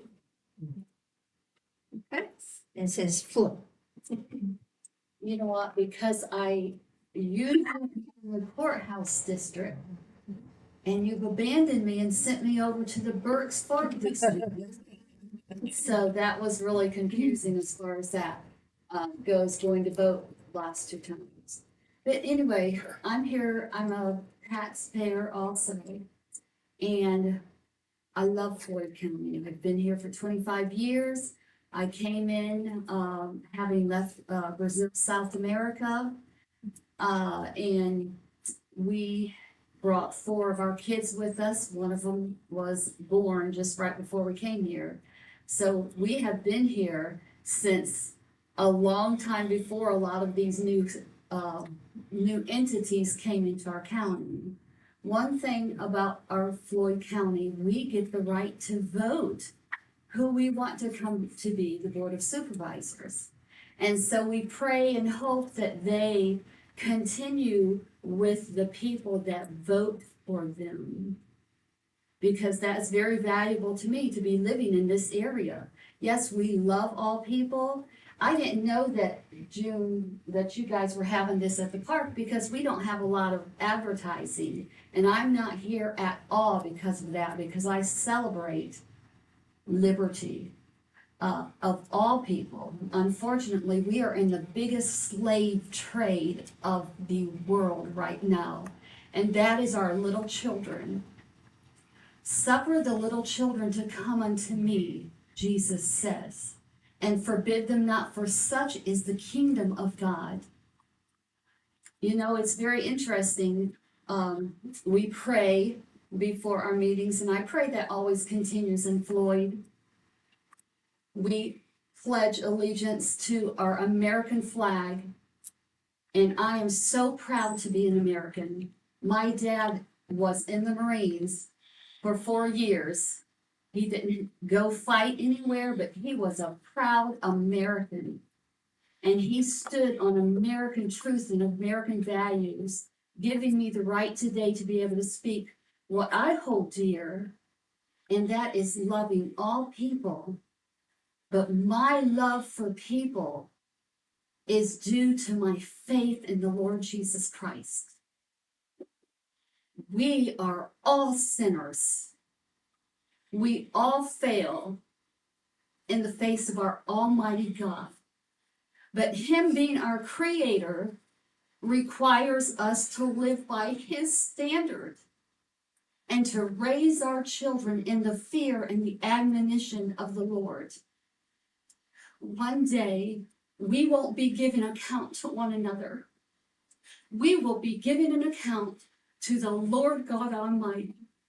And the only way that we will prosper in our eternal destiny is by having our faith and trust in the one truth, the one life, and the one creator of our world. This is not a religious sermon. This is a sermon for humanity.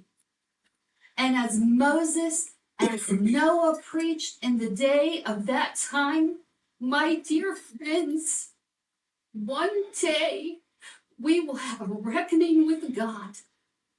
VDoT. We will have a reckoning with God. Me too.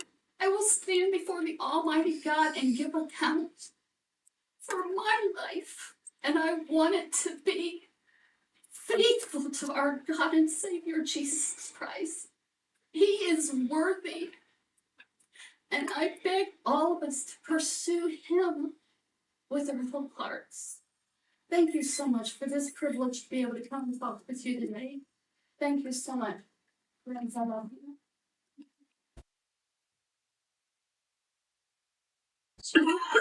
The next person on the list is Kamala Bowles. Floyd.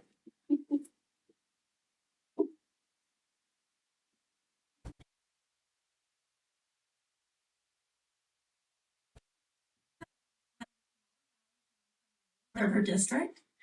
And I'm gonna start with something I wasn't planning on saying, but I just want to say I hear a lot of fear. I'm a social worker first, and I hear a lot of fear about child abuse. And I just want to share with this group right here that my child was molested in this county at the age of 12 years old by Jeremy Cox. I'm going to say his name because he was actually went to jail for a little bit for this. He was a coach, her softball coach in this county. He was the deacon, a very respected deacon in his church. That's what I want to say, is the fear that comes from strangers or whatever. I hear it. I protect children. I love children. And I'm really just responding to the fear I hear. We all need to look among ourselves about who's around our children. We sometimes never know, who's there. So we have to pay attention. And now I'm going to say what was meant to say. Is first of all, I want to thank the Board of Supervisors because you have, in fact, over a period of years, supported this arts grant. And you've actually been quite supportive, and I want people to know that. I don't think everybody knows that. So I want to thank you first, and I want to ask that you continue to do so. And I'm asking you for this because it's from an economic development perspective. I am also the owner of Hotel Floyd, and I see the importance of arts in bringing in visitors. The reason that grant is made by the state, in my opinion, is because it is considered to be an economic driver to have the arts in Floyd. So they are spending our tax money also as taxpayers to the state to match the local county. It is a great stewardship of our local funds to match funds for grant money whenever possible. And I think that you folks know that, and that you have been extremely responsible stewards of our money. And I appreciate that. So a little bit goes a lot further when you match it. And I think that, and I just want to end with one thing, and that is, I believe that Jesus' most important commandment was love one another. No exceptions. There's a t-shirt I have that says no exceptions. I don't know that he said that, but I think that's what he meant. Love one another. And that's what I love about this county is I think we do that pretty well. We don't always agree. And we fuss and fight sometimes, but I think genuinely we do care about one another. And it breaks my heart, really, to hear people so afraid of, I just don't think there's anyone in this room that doesn't want to protect children. I certainly do. Thank you.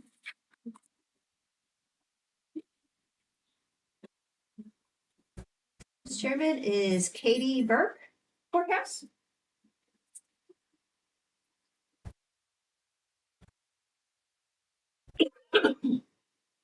Hi, I am here to express that I do want my tax dollars supporting the June person. I have to say it. She just said it.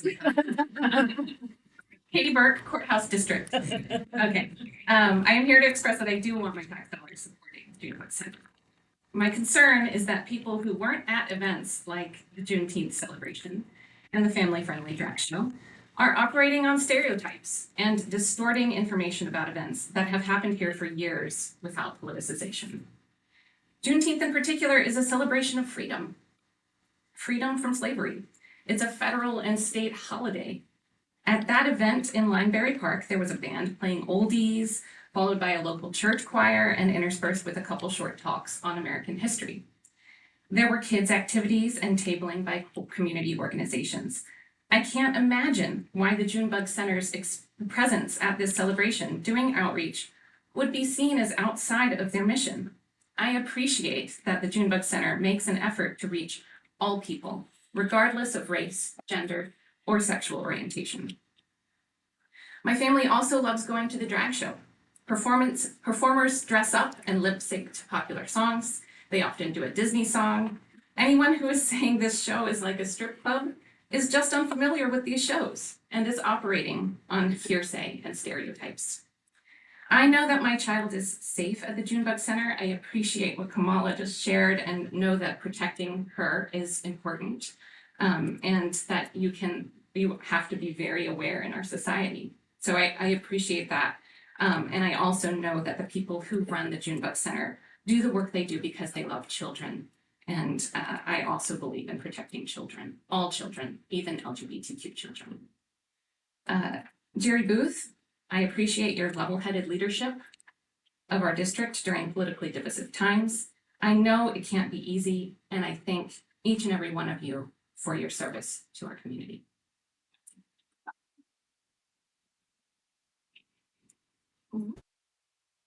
This is Reverend Patricia Woodruff.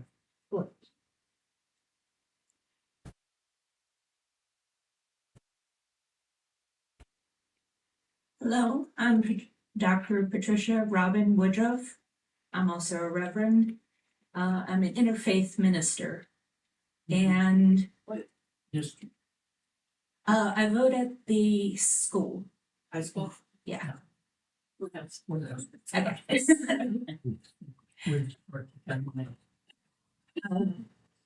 So I've worn many hats. I am an artist, and we moved to this community 25 years ago or so because of the arts in the community. I'm also a mother, and our children participated at many, many activities at the Junebug Center and at the Jacksonville Center. And my husband has taken the martial arts at the center, at Junebug Center. I've taken dance there. And so it is an totally invaluable resource to the community, and I love that it serves all the people. As an interfaith minister, I can definitely tell you there is no one belief. Otherwise, we just have one church here in Floyd. So decisions can't be made on that. What I find helps is to substitute, if so-and-so was doing this, would it be okay? And, you know, for example, if they were presenting not at Juneteenth, but if they were presenting at a Christmas gathering, you know, to evaluate. I think many people here have said things much better than I can, but I really hope that you would support the arts in the community and all the people of Floyd. Thank you.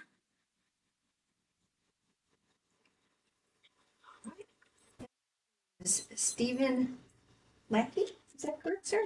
Also listed as four. That's correct. So if you could- Stephen Lackey. Thank you. I want to thank the board for your service over these years.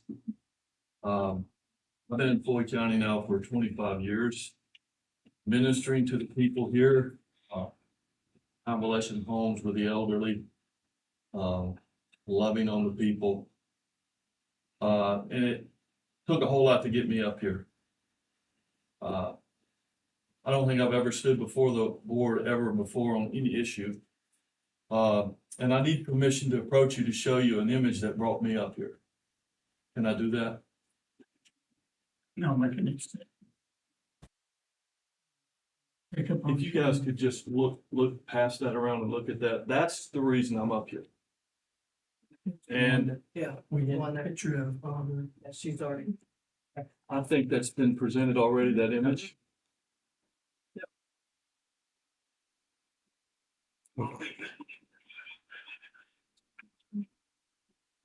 Hey, Mr. Chairman, yes, go ahead.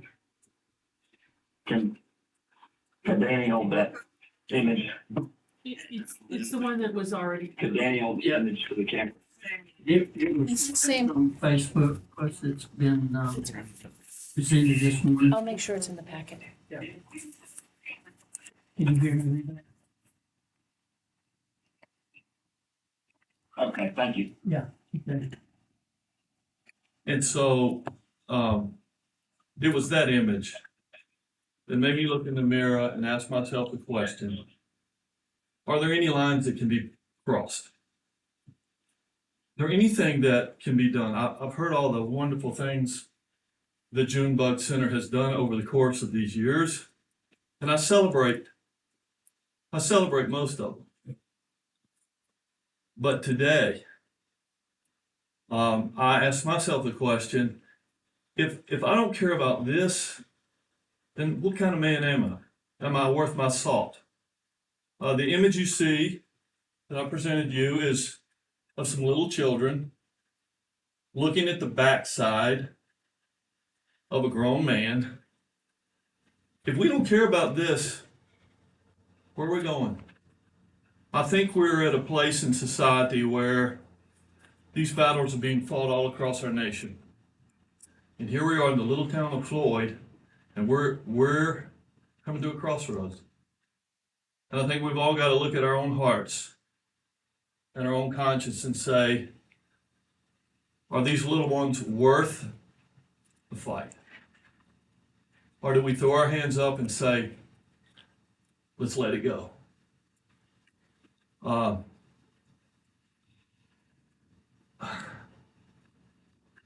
My heart's broken for what's happening here. I've heard no remorse at all. It's like, okay, we may have made a mistake here. We let this go a little too far by having the little children looking at the backsides of these grown men. Maybe we stepped over the line. None of that I've heard today. And where are we going with this? This is the beginning. This isn't the end. This is taking us somewhere. Do we like what we think we're going to see if somebody doesn't stand up? And so I've heard a lot about love you all.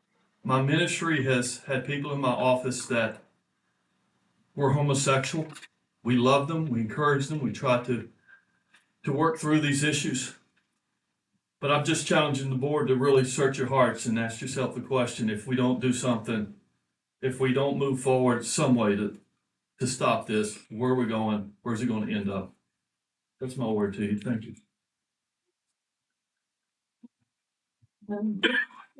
The last person that's signed up, and of course we have some others to read, but the last person that signed up is Tracy Quizman from Little River.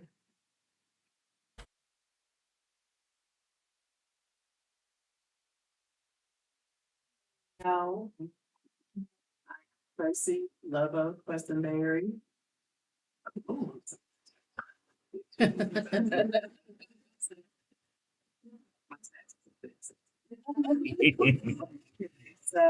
I live in Sandy Flats, up Little River, about up here. Still. I apologize already because I just had dentist work done. So I wasn't gonna come to the meeting. I submitted a letter. Before I really get started, I want to talk about Miss McBroom that opened the Junebug Center. I'm assuming because I'm Black, y'all know that I'm here because of the comments made toward the Juneteenth ceremony. Miss McBroom opened that center because she loved art. Her son, I'm sure a lot of you knew, was Steve McBroom, who owned Owl Hollow Horse Farm. These people were rich. And when I say rich, I mean stinky, stinky rich. And they brought their money here to this county and wanted to back this county. Steve was very active in the community. My grandmother, who's getting ready to turn 87 years old this year, was, of course, Black, or is Black. And she was a nanny to Miss McBroom's grandchildren. Steve adored my grandmother because he was the father of those children. He bought my grandmother wood stoves for her house to keep us warm during the winter. Bought her a vehicle to get her around in to get back and forth to take care of his children. And Miss McBroom had workers of all ethnicities there for her, and so did Steve. Steve even provided housing for his Latino workers and helped them become documented workers instead of illegal aliens is the word that was used, but now it's undocumented. I had submitted a letter to the Board of Supervisors, and Sierra was actually going to read it because I am a member of Floyd Cares as well. When George Christopher Jones, also Reverend, and Floyd Cares decided to do the Juneteenth ceremony the first year, we stood up there that day, and I'm sure those of you who remember, and watched to see if we were going to have any backlash from it. People coming through shouting nigger, nigger, get off, move, whatever. So the first year we celebrated. We celebrated the freedom. We celebrated the emancipation. We celebrated the fact that we could do this here in Floyd. Because Mr. Terman, I'm sure you locked my grandpa up before for being drunk. So I was born and raised here. I know Mr. Terman. I remember when he was a deputy. And to hear the statements that were made, first of all, if I step on your toes, that's who I am. I wouldn't say it if it wasn't true. I'd like to read a little bit of this letter because I am a taxpayer here in Floyd. I'm a mother. And the whole idea of taking money away from the Junebug Center breaks my heart, but it also makes me madder than a hornet. As a member of the community of Floyd, I am absolutely appalled to think that the phrase coloring outside of the lines of their mission by participating in Juneteenth celebration would be used when referring to any business, nonprofit, center, facility, etc., who wanted to participate in a community event. My daughter went to the Junebug Center. She took dance. She did plays. She helped in plays.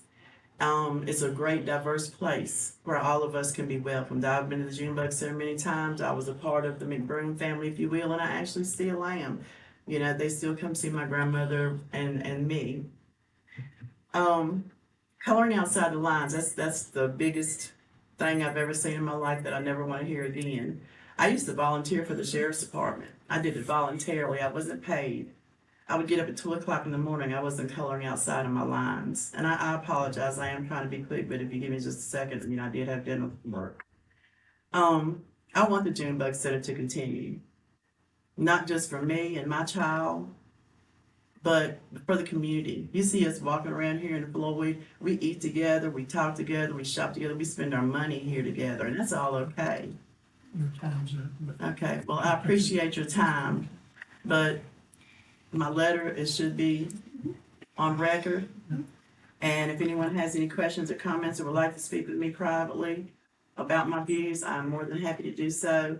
But stop living in 1923. This is 2023. If we're not going to be one as a race now being planned, it's only one race. That's a human race.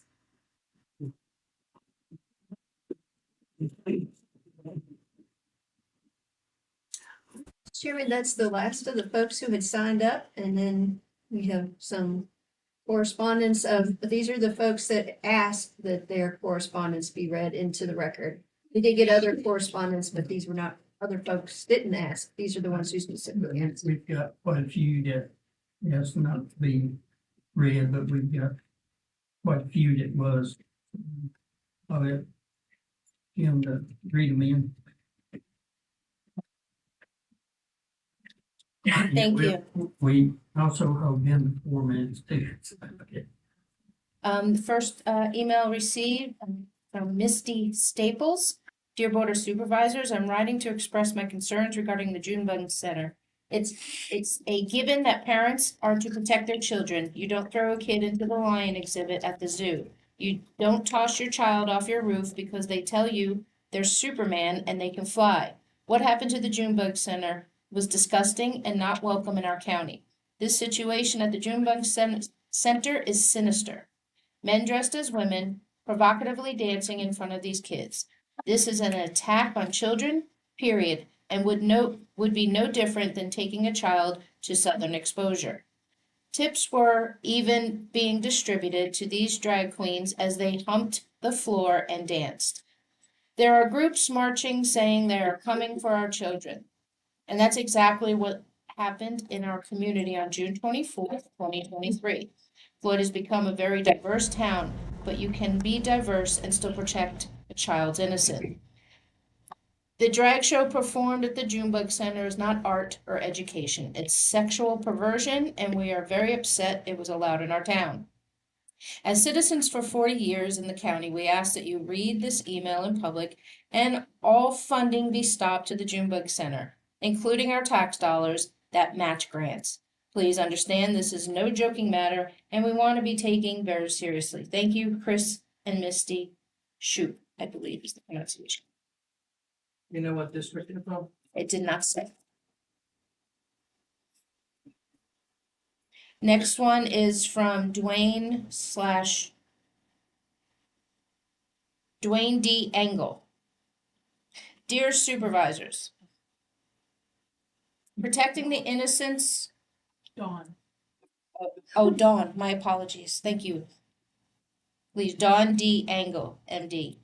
Dear Supervisors, protecting the innocence of our children is one of the community's utmost responsibilities, for they become our leaders and representatives in the future. By allowing the grooming of our children in those activities that go totally against God's teaching, we adults are complicit in the work of Satan. To have a young girl sitting uncomfortably next to a parent or a guardian watch a grown man perform vulgar dance moves, as in exposing his crotch a few feet from her face, is a form of child abuse. Please review the pictures that have gone viral on social media. What a disgusting view it gives of our beautiful county. If this draws people to visit the area and spend their money here, we are allowing evil to reign. I have been a Floyd County taxpayer since 1996. I am not a native of the area, but I moved here because of the tranquility, safety, and peace I found here. I do not want my taxpayer money to be used to support not just the Junebug Center, but any activity or entity that promotes child abuse and drag queen shows, witchcraft meetings, etc. I beg you to spend my money on those things that benefit the community in a positive way, not in ways that harm our children. You folks have the responsibility to protect our children. If you do not, then you are assisting the devil in his work. This is not about the First Amendment. This is about the children who do not yet have a voice. You are their voice. Children are precious in his eyes. He holds us responsible for protecting them. You must stand up for what is right, as you must answer to God. Do the right thing, protect our biggest assets for our children. Sincerely, Dawn D. Engel, MD, retired. Indian Valley. Do you want me to? Ashley Reed. To whom it may concern, please read the email aloud at the meeting on July 11th. I am writing for it to be known that I am standing against the use of our tax dollars to support funding for businesses in our own town, specifically the Junebug Center, who not only allow but blatantly encourage such pedophiliac events and shows and then label them entertainment, education, or art.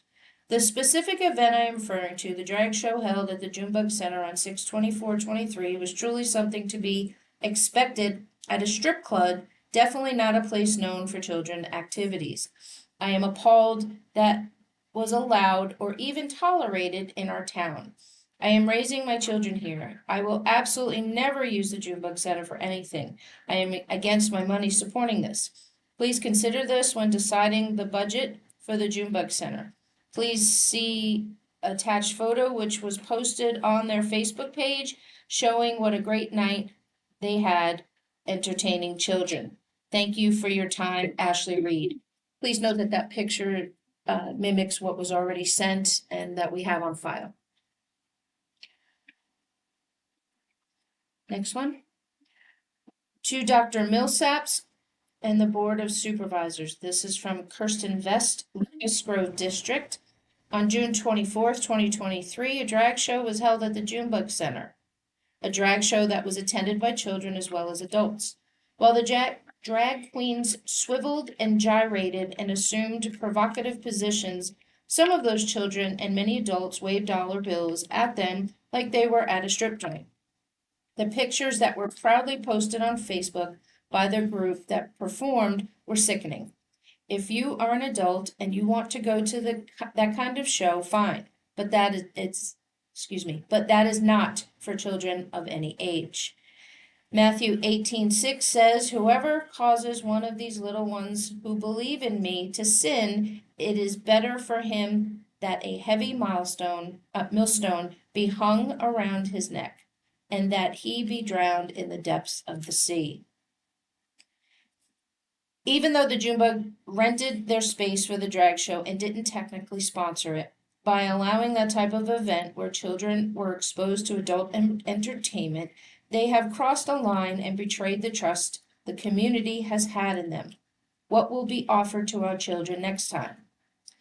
You're about to vote to approve the fiscal year 2024 budget. In the budget is a Creative Communities Partnership Grant for $4,500 from the Virginia Commission for the Arts.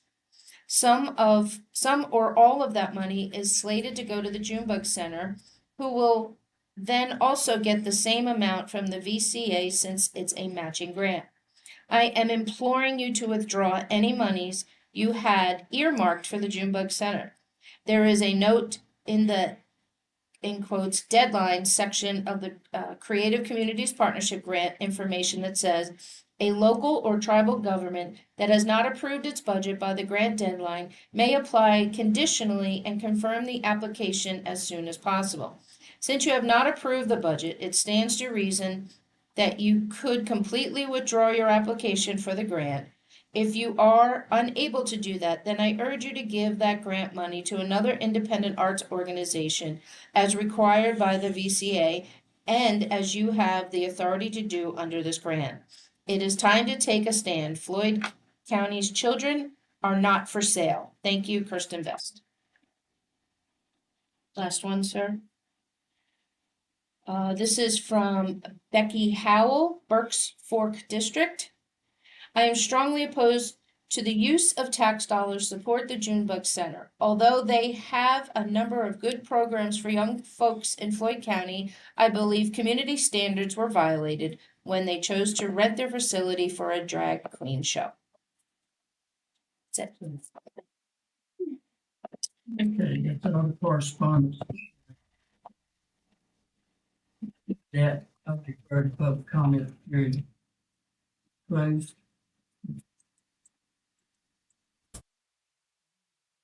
I'm executive for. Yes. Yes. Yeah, my back, I have a ring. We'll take a,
That's the one right there. It is.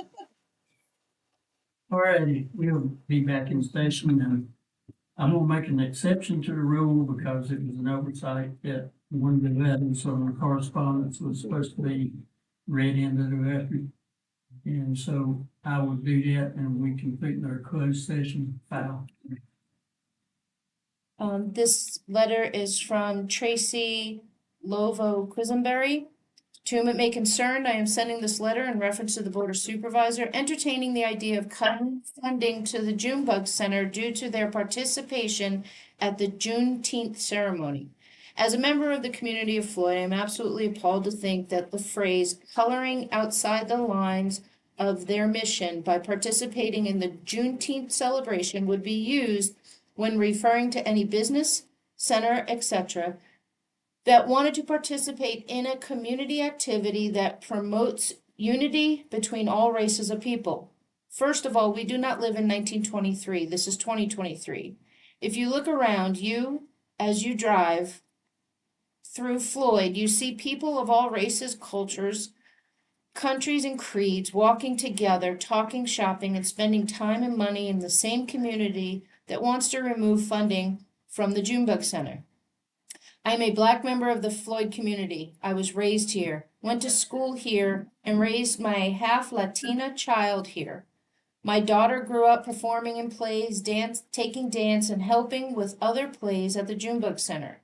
She loved every minute of it, but it is this small-minded thinking that would possibly close the doors of the Junebug Center due to a lack of support from the county and the community members because they feel that they are not wanted or do not want to support a place that will be viewed as racially biased because of ignorant comments such as a aforementioned comment about coloring outside of their lines.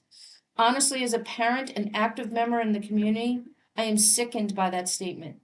When I volunteered as a translator for the sheriff's department and was called out of my bed at 2 a.m. in the morning, I wasn't coloring outside of my lines. I was using my talent to help the community I live in. When my child was valedictorian of the class of 2019, she was not coloring outside of her lines, but rather erasing the one that ignorance and stereotypes had drawn, being raised by a single Black mother and a Hispanic father. Rather than taking away from the Junebug Center, maybe you should consider giving more funding so there could be more programs and unity. Kids are just kids and don't see color. We teach them. Maybe the person who made that statement should consider participating in more unified activities and put a little color in their life, because right now all they are showing is how white they want the world to be. Thank you for your time. If anyone has any questions or concerns about my letter, please feel free to contact me via email. And she left her email on there, which will be in the minutes. So with that, we can go into closed session for that, and A8, consultation with legal counsel and potential liability discussion. where we go to listen. Right, I'll take a motion to go into closed session under 2.2, 3711, A3, A8, and A29. You want to tell them what it's all about? Okay. So, let's see, under 2.23711, A3, discussion or consideration of the acquisition of real property for a public purpose or of the disposition of publicly held real property where discussion in an open meeting would adversely affect the bargaining position or negotiating strategy of the public body. And the specific subject area has to do with historic properties. Then 2.23711A29, discussion of the award of a public contract involving the expenditure of public funds, including interviews of bidders or offerers, and discussion of the terms or scope of such contract where discussion in an open session would adversely affect the bargaining position or negotiating strategy of the public body. That relates to radio system. And then A8, which I had earlier, and Kim sent to me and then let go. It has to do with the, yes, thank you, with Steve. That would be a consultation with legal counsel employed or retained by the public body regarding specific legal matters requiring the provision of legal advice by such counsel. And that will be regarding potential liability issues. It will also cover the topic of the radio system discussion as well. We're gonna have it covered by two provisions. So moved. Second. Motion second, call roll. All right, on the motion to go into closed session under A3, A8, and A29, Ms. Cookenbook? Yes. Ms. Bechtel? Yes. Mr. Cox? Yes. Mr. Booth? Yes. And Mr. Terman? Yes. All right, we'll move to closed session.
Maybe.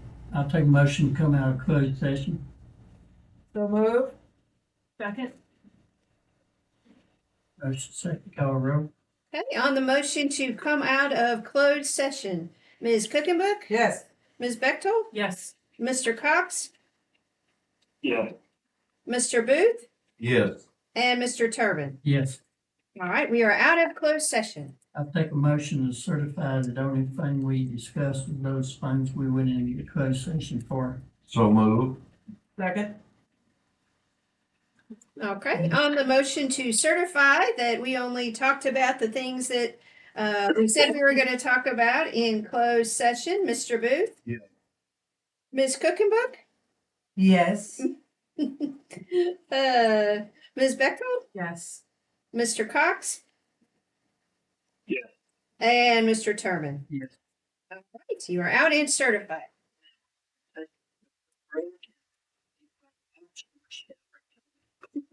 Thank you.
About to suffocate in this garage.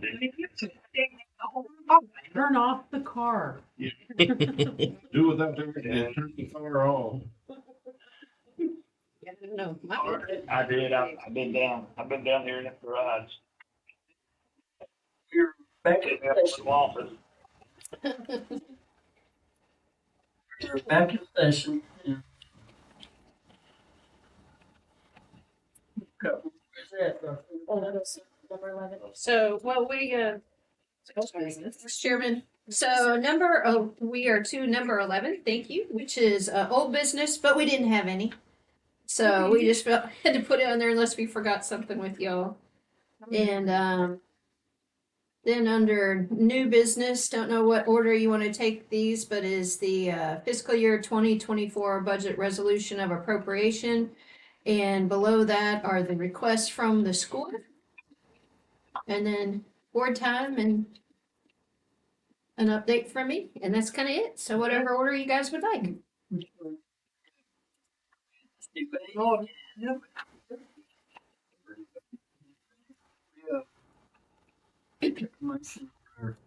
Special year 2024 budget resolution of appropriations. I've got a quick question. Does this reflect what we talked about, or do I need to add that in the motion? Yes. This, Thank you, she updated it. Yep. yes, Yes, it's been. the document before you has been modified from what was in the agenda packet, in that it reflects some unappropriated funds in the line item E911 fund.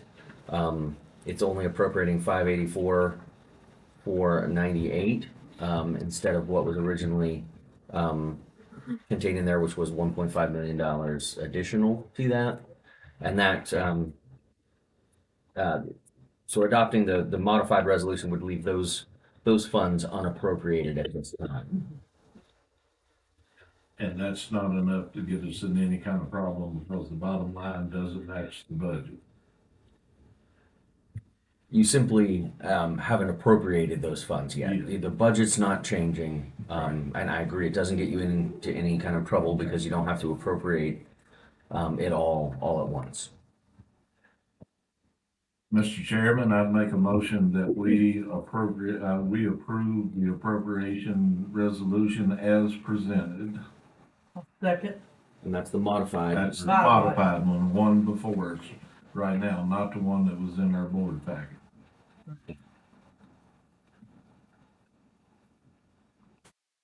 First and second. All right.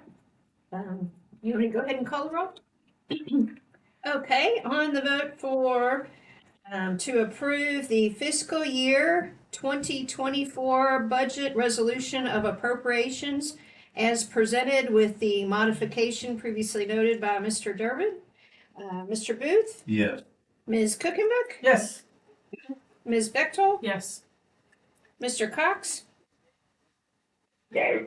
No. And Mr. Turman? Yes. All right, so it has been approved. Thank you, 4-1. Then, Mr. Chairman, the next items are the revised expenditure appropriations for the previous year school budget to recognize the additional funds received from the school lunch and breakfast programs, state sales tax revenue, et cetera, is outlined here. I'll correct that. So the first one is the expenditure, of course, 12B, and then 12C makes the same move too, but related to the revenue side. I would make a motion to approve the request for the revised expenditure appropriation to be made to the 22-23 school budget. As Dr. Cromer explained, we're all facing some tough times with a budget having not been brought to us by the General Assembly, hence why there's a little overage, but I will second and appreciate her transparency and coming forth and discussing that with us this morning. That's my second. Great. On the motion to approve the Floyd County School Board request for the following revised expenditure appropriation to be made to the FY 22-23 school budget. Excuse me. $243,432.85 additional funds received from the National School Lunch and Breakfast Programs. Increased student meal participation, which led to higher federal reimbursements, $220,156.55. Then $150,782.12 of additional funds received from the state sales tax revenue, $69,000 in change of local funds are to be appropriated from the transportation category to the maintenance category. These funds will be used to offset utilities and other overages, and a reallocation of $69,374.43 of local funds to be appropriated from the transportation category to the maintenance category to offset utilities and other overages. Mr. Booth? Yes. Ms. Cookenbook? Yes. Ms. Bechtel? Yes. Mr. Cox? Yes. And Mr. Turner? Yes. All right. Now we flip the page, making progress. 12C. No, but you gotta do the revenue. Yeah. Money for it. Mr. Chairman, I'd make a motion to approve the revised revenue appropriation to be made to the 22-23 school budget. Okay. On the motion to approve the Floyd County School Board request, the following revised revenue appropriation to be made to the FY 22-23 school budget, $243,432.85 additional funds received from the National School Lunch and Breakfast Programs, increased student meal participation, which led to higher federal reimbursements, $150,782.12 of additional funds received from the state sales tax revenue. Those funds will be used to offset utilities and other overages, and negative $69,374.43 of local funds to be appropriated from the transportation category to the maintenance category to offset utilities and other overages. Mr. Booth? Yes.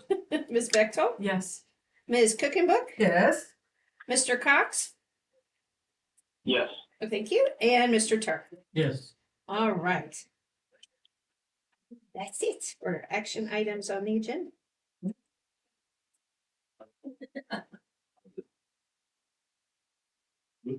And I know would it be more appropriate to do the revenue first, then the expenditure? Yes. So in the future, we'll flop those. Yes. I think that was asked before, and that was my error. Yeah.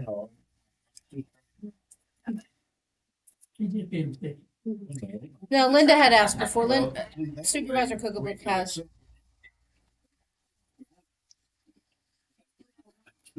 It's over. But no, just for. Yeah. Yeah, we'll clean it up. Get our money. That would be great. Mr. Chairman, if we might, and unless you need Mr. Durbin to be here for the board time, he's gonna give the update on where we are on the cow situation, and then we'll head on down the road, if that's all right. Move on then. Thank you. Just wanted to update the board. I've made two written notices to Mr. Freeland regarding the county's position on the bill that was submitted. I've not heard back yet, but I have also made demand upon Mr. Shaver, as in accordance with the court order, to pay all the county's expenses incurred as a result of that. I've not heard back yet, but I am going to give a little more time. But eventually, probably at the next meeting, I will be asking the board for authorization to proceed with collection action which may include filing an action in the circuit court. So that's where it stands right now. But this is just to enforce the Code of Virginia. These are not. This is not a county liability ultimately, and so these are just steps that I think are necessary to make the county whole as a result of this.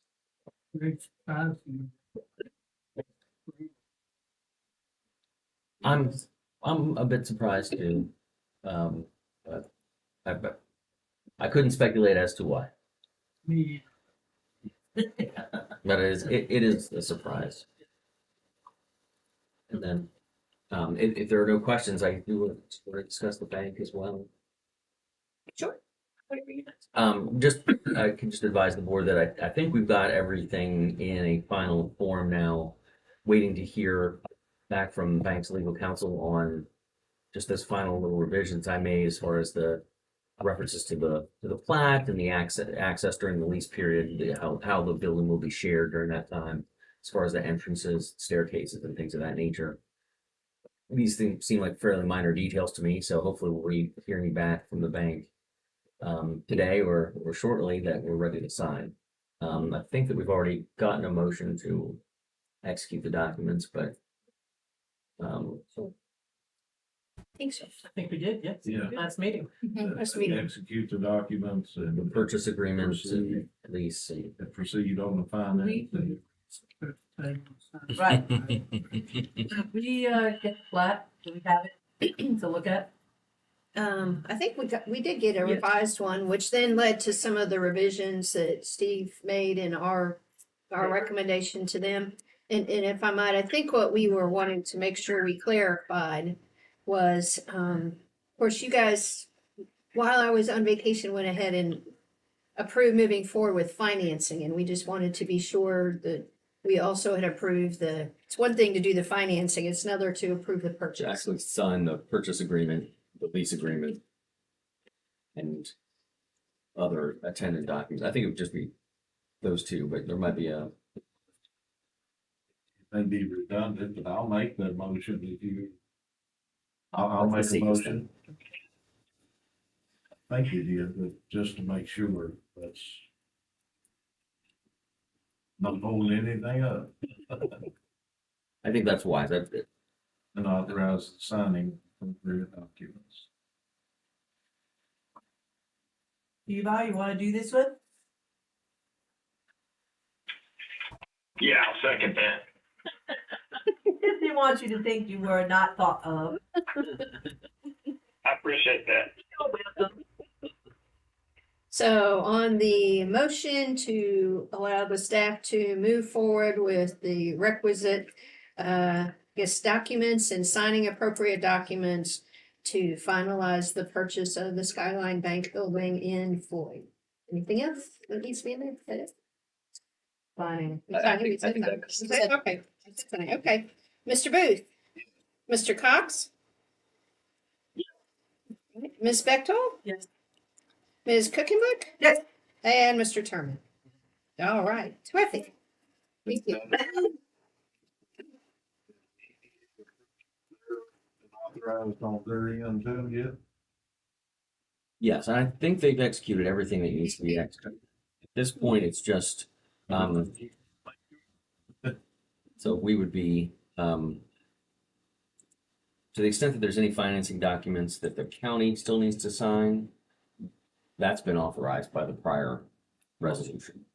And now we've got, for probably the second or maybe third time, we've got clear authority for the signing of the actual sale and the lease back to Skyline Bank Portraits. Give them show you where.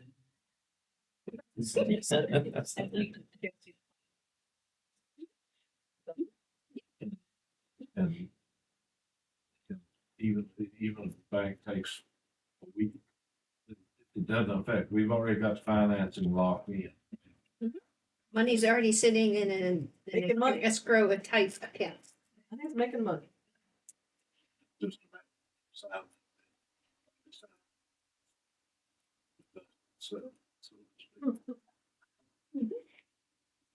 Yes, and so, the bank sent me, because I've been texting them a little bit today, and so they were meeting with their legal counsel today to go through one more time this afternoon, and they didn't know of any concerns, but they're meeting this afternoon.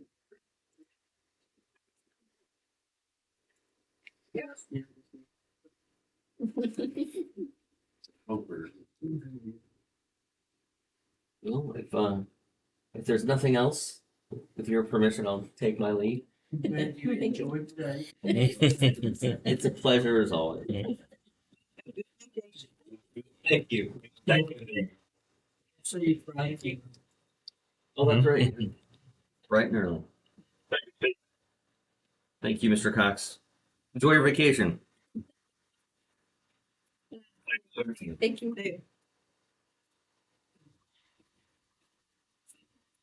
Okay. So, Mr. Chairman, all you have left is board time and whatever you want to listen to from me. So, Levi? You have anything for board time? I'll defer to the last. Okay. Okay. I really appreciate, the staff and my fellow board members being patient as we struggle through some of these issues. But we look forward to moving forward with transparency and how everything is spent, how government money is spent. And doing what with the monies that we take from our citizens and give. So I look forward to those changes coming down in the future. And on planning commission, we're still struggling with the subdivision ordinance, struggling over agreeing on lot size and water concern. We're plugging along slowly.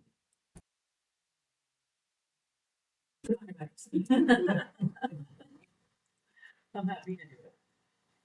Thank you. I just want to take time to thank staff. I know that they have had a rough week or two and do all you do around here. And she'll have one more thing. You may, you eat your meat. I agree. I thank staff for everything that they did these last 10 days. It's been an interesting time that we've gone through, and I believe that all of us here on the supervisors were deliberate, thoughtful, and respectful of each other, and that's what makes this board so special. I don't believe I struggle with anything anymore than what we have. We went through. I'll sleep over that. Appreciate Mr. Cox's stance. Me and him had 2 or 3 different conversations. Just trying to figure out, we both stood together, but what our path forward was going to be. But anyway, I got a thing here. I just, it's a letter from Franklin County from Laura Smith, the vice chair down there. And preambles, I'll skip that, but it says, I would like to invite you to a regional meeting regarding the potential of developing a consortium of elected officials to discuss how we might collectively work together to impact the lack of VDoT funding for our secondary roads, in addition to other something that matters. But anyway, obviously, the key is to impact funding formula established by the General Assembly in concern with the Commonwealth's Transportation Board. It said during our recent regional meeting, I heard confirmation from many of you that the issue is moving in the wrong direction. Fundamentally, VDOT monies are going to smart scale in urban areas. Our rural counties are being left behind. I strongly feel if we join together with one voice, work with our legislators, VDOT and CTP, we can create a positive impact for our localities. I respectfully ask that each board of supervisors to discuss the potential of developing this effort, at least have an initial meeting to see where we are. Please let me know if you're interested by Friday, July the 21st, 2023. Once confirmed, I will propose a meeting date. Thank you very much for your consideration. It is my privilege to work with you regionally. I think it's a great idea, and I'd love to go do that. And I will initially start with it, but then my schedule in the future is up in the air. I'll probably let Jerry take my place, being he's already in the road business with Bacon. So, and being he's vice chair, this is board of chairman, but in case I can't make it, I'll pass it on to him. I'll contact her and tell her that we're on board. I think it's a great idea. Until we start making noise, we're not gonna get nothing. Squeaky wheel gets the grease. That's all I have. Did. Levi? Oh, yeah. What was yours? For the ocean or whatever. Garage? Yeah. Anyway, I wanted to just indicate, I'm sorry I couldn't be there in person today. This was a meeting I would have, if there's been one meeting, I definitely want to make sure I wanted to be there, and it was probably this one. So not to resurface anything, I just wanted to thank the staff and fellow board members. I know there's been quite a bit over the last week or two, and I appreciate y'all's support.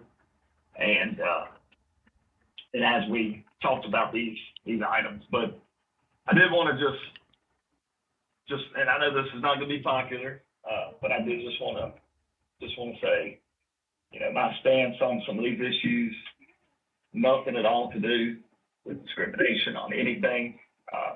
Very concerned. I was very concerned about the children, and I just wanted to leave it on this preface here, and hopefully we represented this good in our decision making with the last sentence, the last verse I'll use. But 1 Corinthians chapter 16 verses 13 says to be on guard, stand true to what you believe, be courageous, be strong, and everything you do must be done with love. And I do think, in terms of us working together as a board, we've tried to display that we've done our best to try to work things out with love. But you know, that's really the only thing I want to say to that topic. But you know, I did have concerns with children.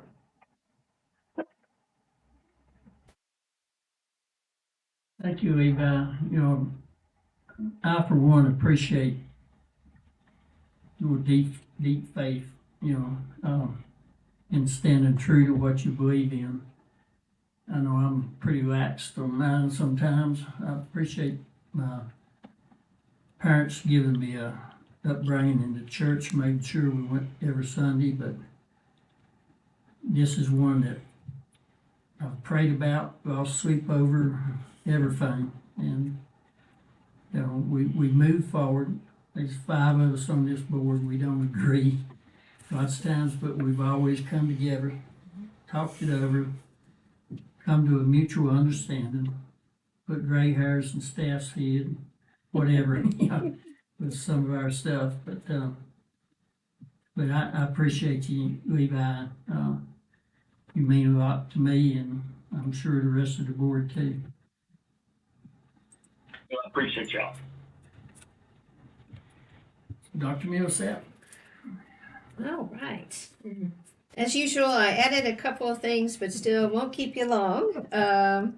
So on the things, starting with the things that I had put in here, Kevin and Jenny worked a lot this last week and a half on putting together a survey from the state related to fire and rescue.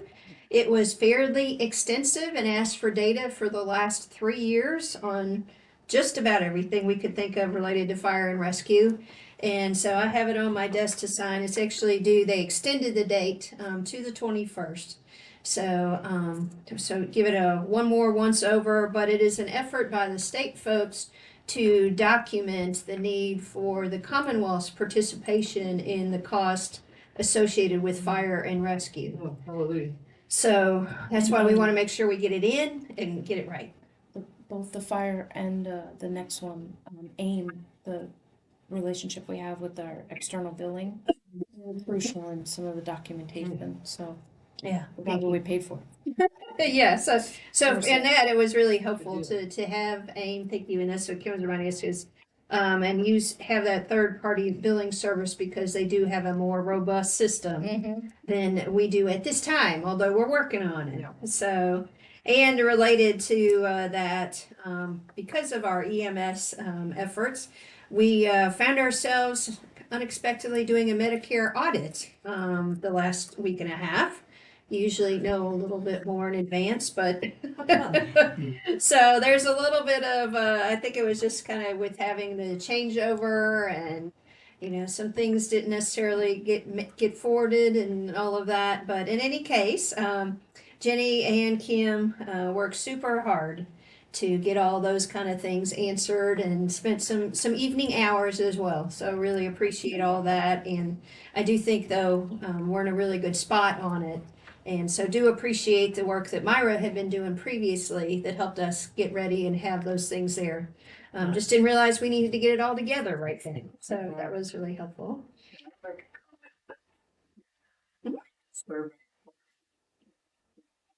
We got an email. Using us, talking about electric cars and their fires and all that stuff. And going through all this and saying, well, we'll just wait and see. That ain't what we said. We got to wait till the state sets down their parameters of what we need, what we gotta go out, budget for. We can't do nothing until we know what we got to work with. And as far as buying blankets, I think that's a great idea. They may think that's our answer. We just buy a few blankets and forget about it. It's not. We moved as far as we can move. The state gets us some guidelines to get by.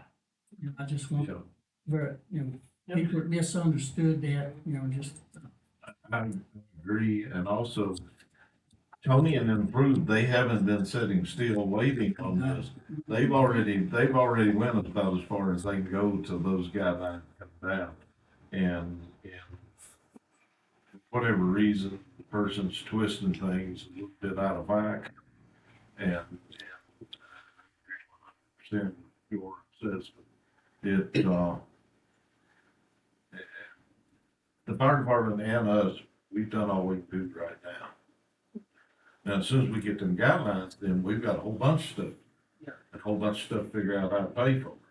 But that, and another part of that, there's a misconception.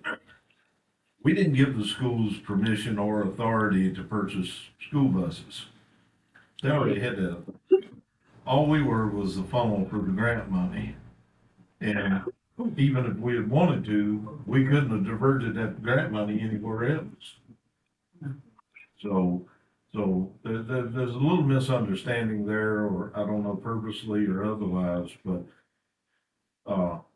as far as the purchase of the school buses, that decision was made by the school board, not by us. We just did our due diligence. Right. We did what we had to. We were the funnel for the funding. Sorry, I voted in.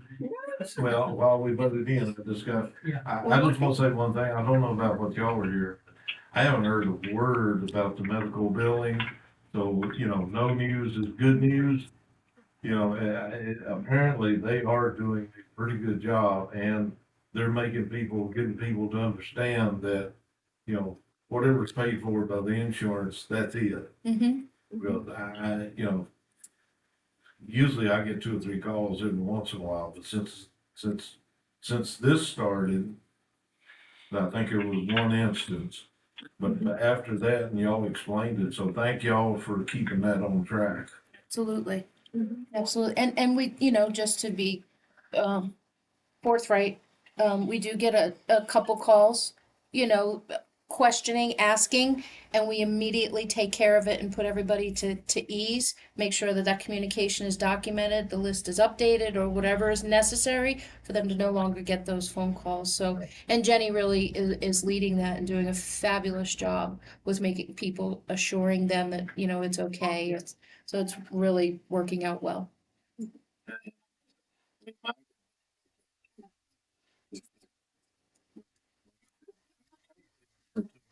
I haven't had any. Good. Yeah. Good. Yep.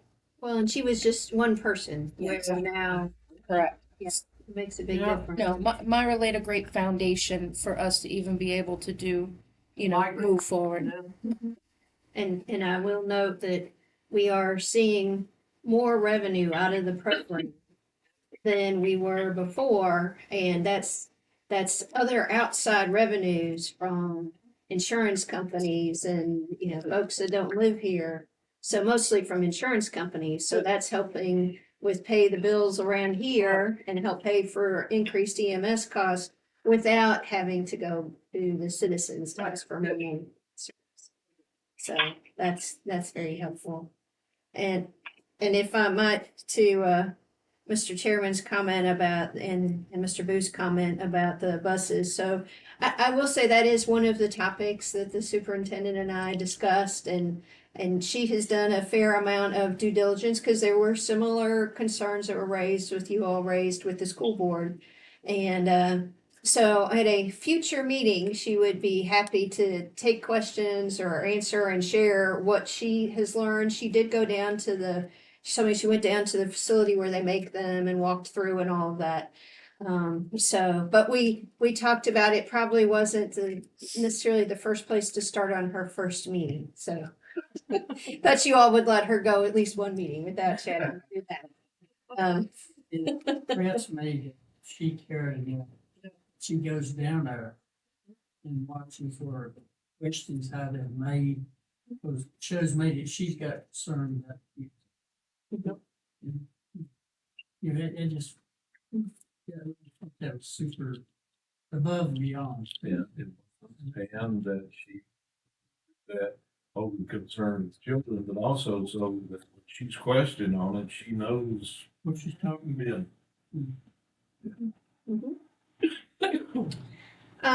The next I have on here, the bank walkthrough. So Mark talked a little bit about this. What I just wrote back to the bank is we are hoping to be able to close by the end of the month. And so we'll start looking for some folks to help us and start buying some paint and things. I will say on the third floor, I at least was pleasantly surprised. I will say candidly, they maintain their building a little bit better than we have historically maintained our courthouse, so we're benefiting from that. They recently replaced all of these overhead lights with LED lights and ones that have kind of the opaque cover, which gives it more of a natural light. So that's really helpful. All but one of the rooms has a split in it. There were 2 of them that were leaking, but we think that was just because they hadn't been cleaned out because nobody's been working on the 3rd floor except for one person for several months. So they were going to take care of that immediately. And there's probably a dozen or 2 ceiling tiles that need to be replaced, but other than that, the rest of the ceiling looks pretty good. There are a few kind of nicks and whatever in the wall. There's a little bit of cracking and things, so that's why Mark was mentioning having somebody come through.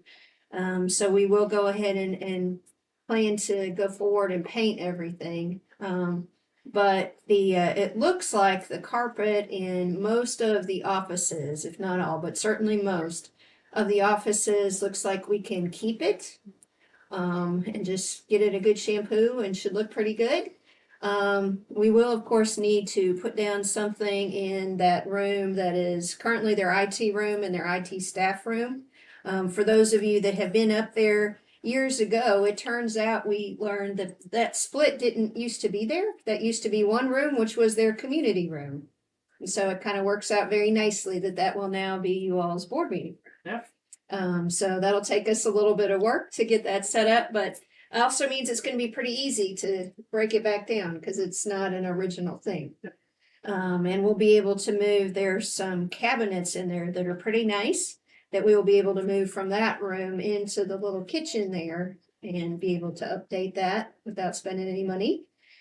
Kevin's lobbying for, we keep this oven or replace it with a newer one. So we'll see. We'll have to see. Maybe he'll have to make all of our lunches for us.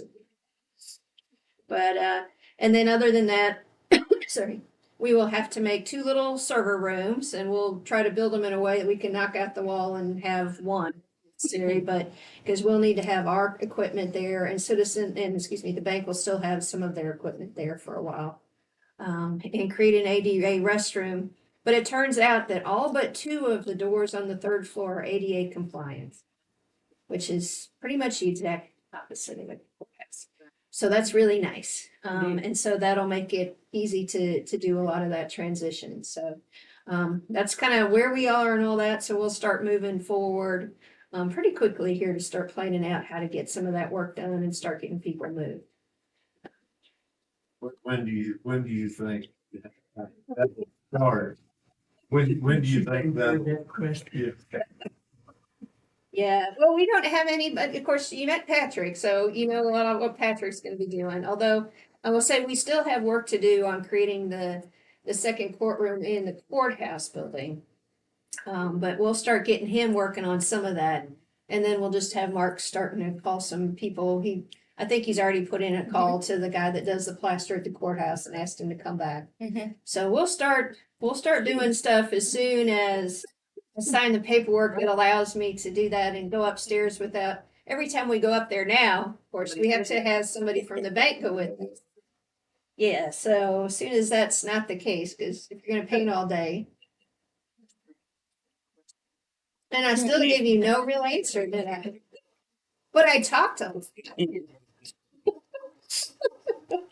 No, my hope would be we'd start moving in September, at least for some of it. We might just even, I'm thinking we might even start moving even before some of that stuff is done.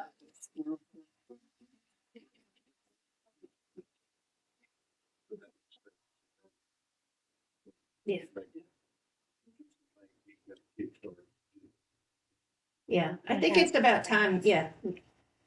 Kim's talked to him, we've talked. So I think it's time to start kicking on that. That's what I would say. So, and speaking of downstairs related things, we do have our first call on the joint opioid abatement regional effort on the 12th. So we're going to start moving forward on that pretty quick. A couple of other quick things, that I will mention to you all. I alluded to at the courthouse. So we picked paint and all of that for the second courtroom and started working on what we're going to do for a judge's table and all that. But we are now standing still a little bit because it turns out there's some asbestos underneath. Oh. So we have to do something about that and then we'll move forward. So that's going to take, as my daughter would say, a hot minute. It is, well, it's loose in a couple places, but we're going to have to pull it and the carpet up to put something else down and the carpet is not in a state that we can leave it. No, we already asked. They said it was the carpet people. They said it'll roll up because it's already been done once. That's how we ended up. Apparently they once years ago found asbestos and sealed it and then put the carpet down. Something that stuck really well to the carpet. So when you pull up the carpet, you're disturbing it.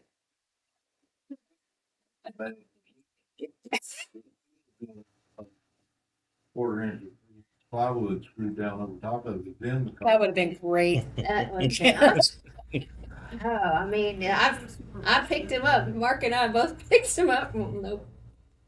Nope, it is just concrete, some really nasty looking black stuff, and the carpet straight on it. Part.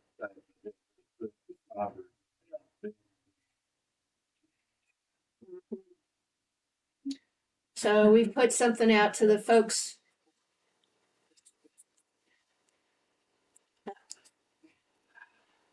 Yeah. Our hope is that the last remodel at the bank upstairs was later, so we're hoping it was late enough. We haven't pulled it up yet in the places that we're gonna pull it up.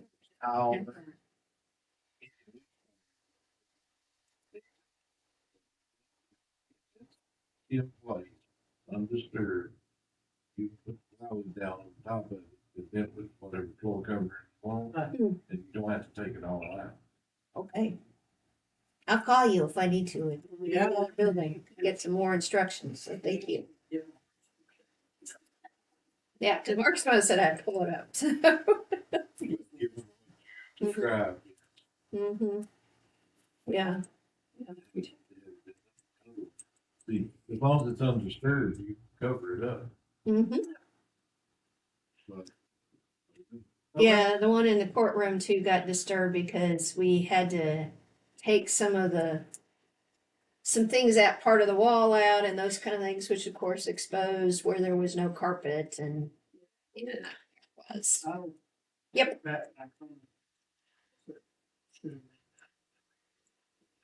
I can't figure it out. And you just down with me, that should have been took care of in. some of them, 2002, somewhere along in there. But when I came on, it was well underway. That's why I don't ever remember anybody mentioning it, but now I don't know why. Nobody mentioned asbestos.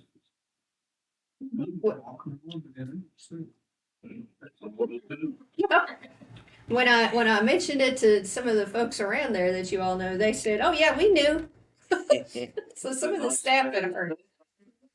Well, I think it was some of the staff that were not in a decision-making position.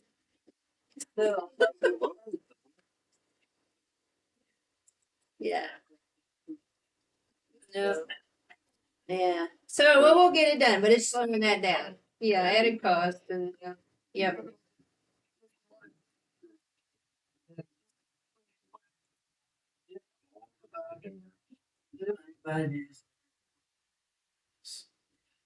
Mhm. Maybe you could see if there's any money out there to help with it.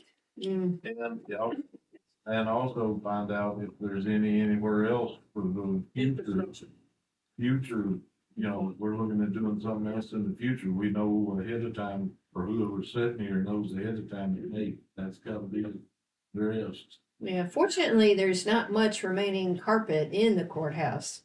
There's most of the rest of it's tile, but I see your point. We did get a pretty decent bid back for the carpet to put down. So we picked, yeah, so we'll go ahead and order that and start moving that direction. What we haven't accepted anything yet, but what we picked out was a variegated blue and kind of gray. It's industrial, yeah. Yeah, and it's commercial grade. industrial.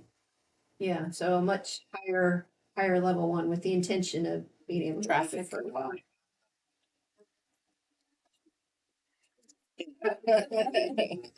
Yeah. Mhm. Yeah. A lot of things. Well, yeah, and to your point, that's more what we're looking at for the places in the bank building. So that long hallway, and then the boardroom area, we do not intend to put down carpet. We're looking at some of those other.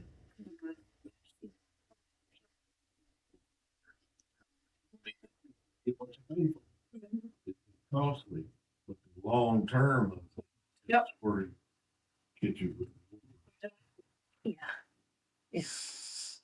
So that's kind of that, if I might. So then, just real quick, couple other things. So Ladina continues to work on that EDA grant that she mentioned to you before. And we did get good news from the state that some of that money we were talking about will work as our match. So that combined with our putting our staff time up should more than cover it, but just in case they haven't put any of my time in there. So if for some reason something, doesn't work out, that we can put the time that I put into it in, and that should certainly cover it. So we're excited about that, and it's been a good catalyst to have a lot of conversations with other partners in the community. So this again is one of the things Dr. Cromer and I talked about, and Andrew and I have talked about a lot about getting us all kind of thinking generally the same direction on economic development. And I might have used this analogy with y'all before, but just so I'm consistent, if you remember the movie Nemo, where the little fishes make the different shapes, that's kind of our thought about approaching economic development. If we all kind of are heading towards the same shape, we can still be our own little fish and do our own thing in our lane, and nobody else is telling us what to do, but we've all kind of agreed we're going to be a right-hand arrow or a guppy, whatever it is, and try to move forward that way. So that's kind of the thought there. EMS, we put in a claim for the ambulance and still kind of wading through that process. And then I think, of course, Waiting we've on an appraiser. We requested and we're waiting, and they put in for an appraiser to come out Good. and just do an appraisal. Yeah, but we haven't seen them yet, so we're pushing them. They're busy. Yeah, and then I think the last thing, unless Kim's got something else we were gonna mention to you, is as part of the financing process, we looked a little bit deeper in how our bills come from Davenport. And so we have requested, I hope you guys are okay with this, we've requested a change in their billing process to say when we get a bill from Steve or from Steve's firm, we get it pretty quickly after, within a month or two, and says, I spent this many hours, minutes, whatever on this, and here's your bill. The practice with Davenport has been to save all those until we do a financing and roll it in with the financing cost, which I understand the benefit of that, but at the same time, it means that we're paying to finance their advice to us on a 20-year basis. So I've asked them to change that so we can be more transparent, and when Kim and I call them, we know we get a really good idea. This phone call is going to cost me this much, and yeah, so that is a change that we've made.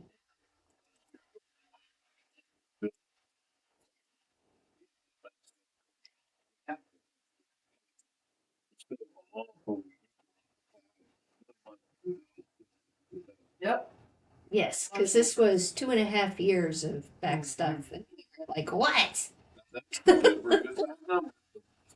was a little surprising. It kind of felt like I bought a big screen TV and I didn't know it. So, I hadn't seen it. So, and then the final thing I have, I've mentioned to you before, but I wanted to confirm a little bit more. Of course, our Family Fun Day, which is a part of Floyd Stock, is the 29th, 10 to 4.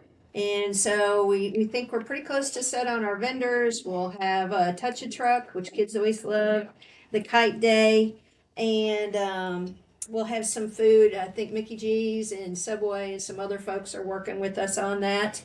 And still working on getting performers. So if folks have interest in performing and would be truly family friendly, then we'd love to hear from them. Give me a call. But we did go ahead and finalize that we're going to have Matt Johnson come. That's going to be George and Linda's gift. And he's going to come for the first hour. He is a performer that actually was on The Voice. And on The Voice actually tried 3 times. And Jennifer Hudson was his person. And so he's going to come work with some of our kids. So if you know kids that would, really want to make it in music, please have him come. He'll be doing that with them as a group for about an hour. And then hopefully they'll all sing a little bit together, and then he'll perform. And then I've worked it out with Dylan for him to go for a little bit longer in the Americana section that they do on Saturday afternoon. And so he'll be playing over there a little bit, because that's the part of their weekly agenda that's really not necessarily bluegrass traditional music. So he'll be a part of that as well, and then heading out. So I think with that, we still are working through. So if anybody has any other ideas of great things that we should do on that day, would love to hear them. But so far, so good. And you'll start seeing the social media stuff is starting to come out tonight.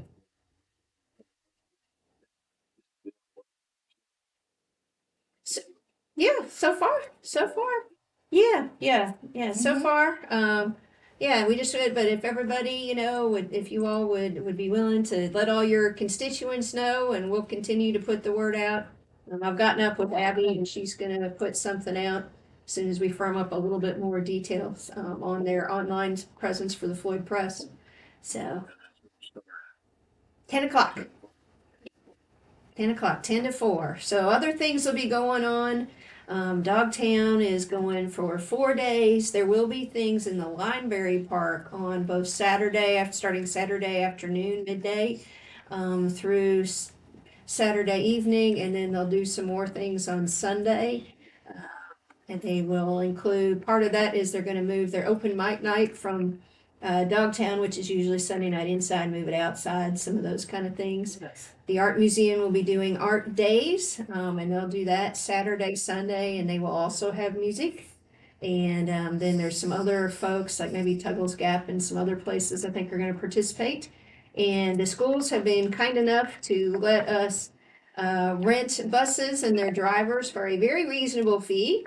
So we will actually have shuttles to run people between the courthouse parking lot, the rec park, downtown, the art museum, and if we need, maybe the high school for parking, although we haven't gotten that far yet. We just know we have shuttles. So Cool. yeah, and we really appreciate that the Virginia tourism folks put in $10,000 to help pay for all this. Very much appreciated. Maybe what all the resolution on this sort of thing, just sponsor that sort of stuff. Yeah. That'd be nice. Yeah. Something fairly fancy, and we can do that and at least send some of them copies of it or something. Yeah, and then we're hoping, and this will be my hope while it's gone. Andrew and I are kind of hoping that this is going to be the start, not of necessarily having anything that weekend, because we kind of hope there's something else that we have. But really looking at trying to do some more things that include downtown, but also parts of the county that are near downtown, and other things related to the rest of the county, and having some bigger events going forward. So we're pretty. I think the Virginia tourism folks are very much excited to help us do that.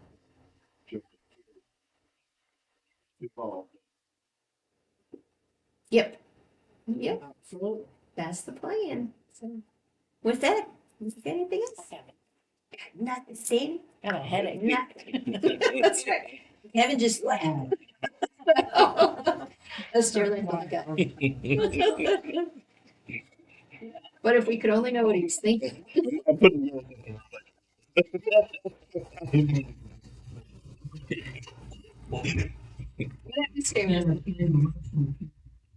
That's what I was gonna do. July the 25th at 6 p.m. So moved. No. On the motion to adjourn until our next regularly scheduled meeting, Mr. Booth, Ms. Cookenbook, Ms. Bechtold? Yes. Mr. Cox? Okay, and Mr. Turman. That's okay. Get out to the beach.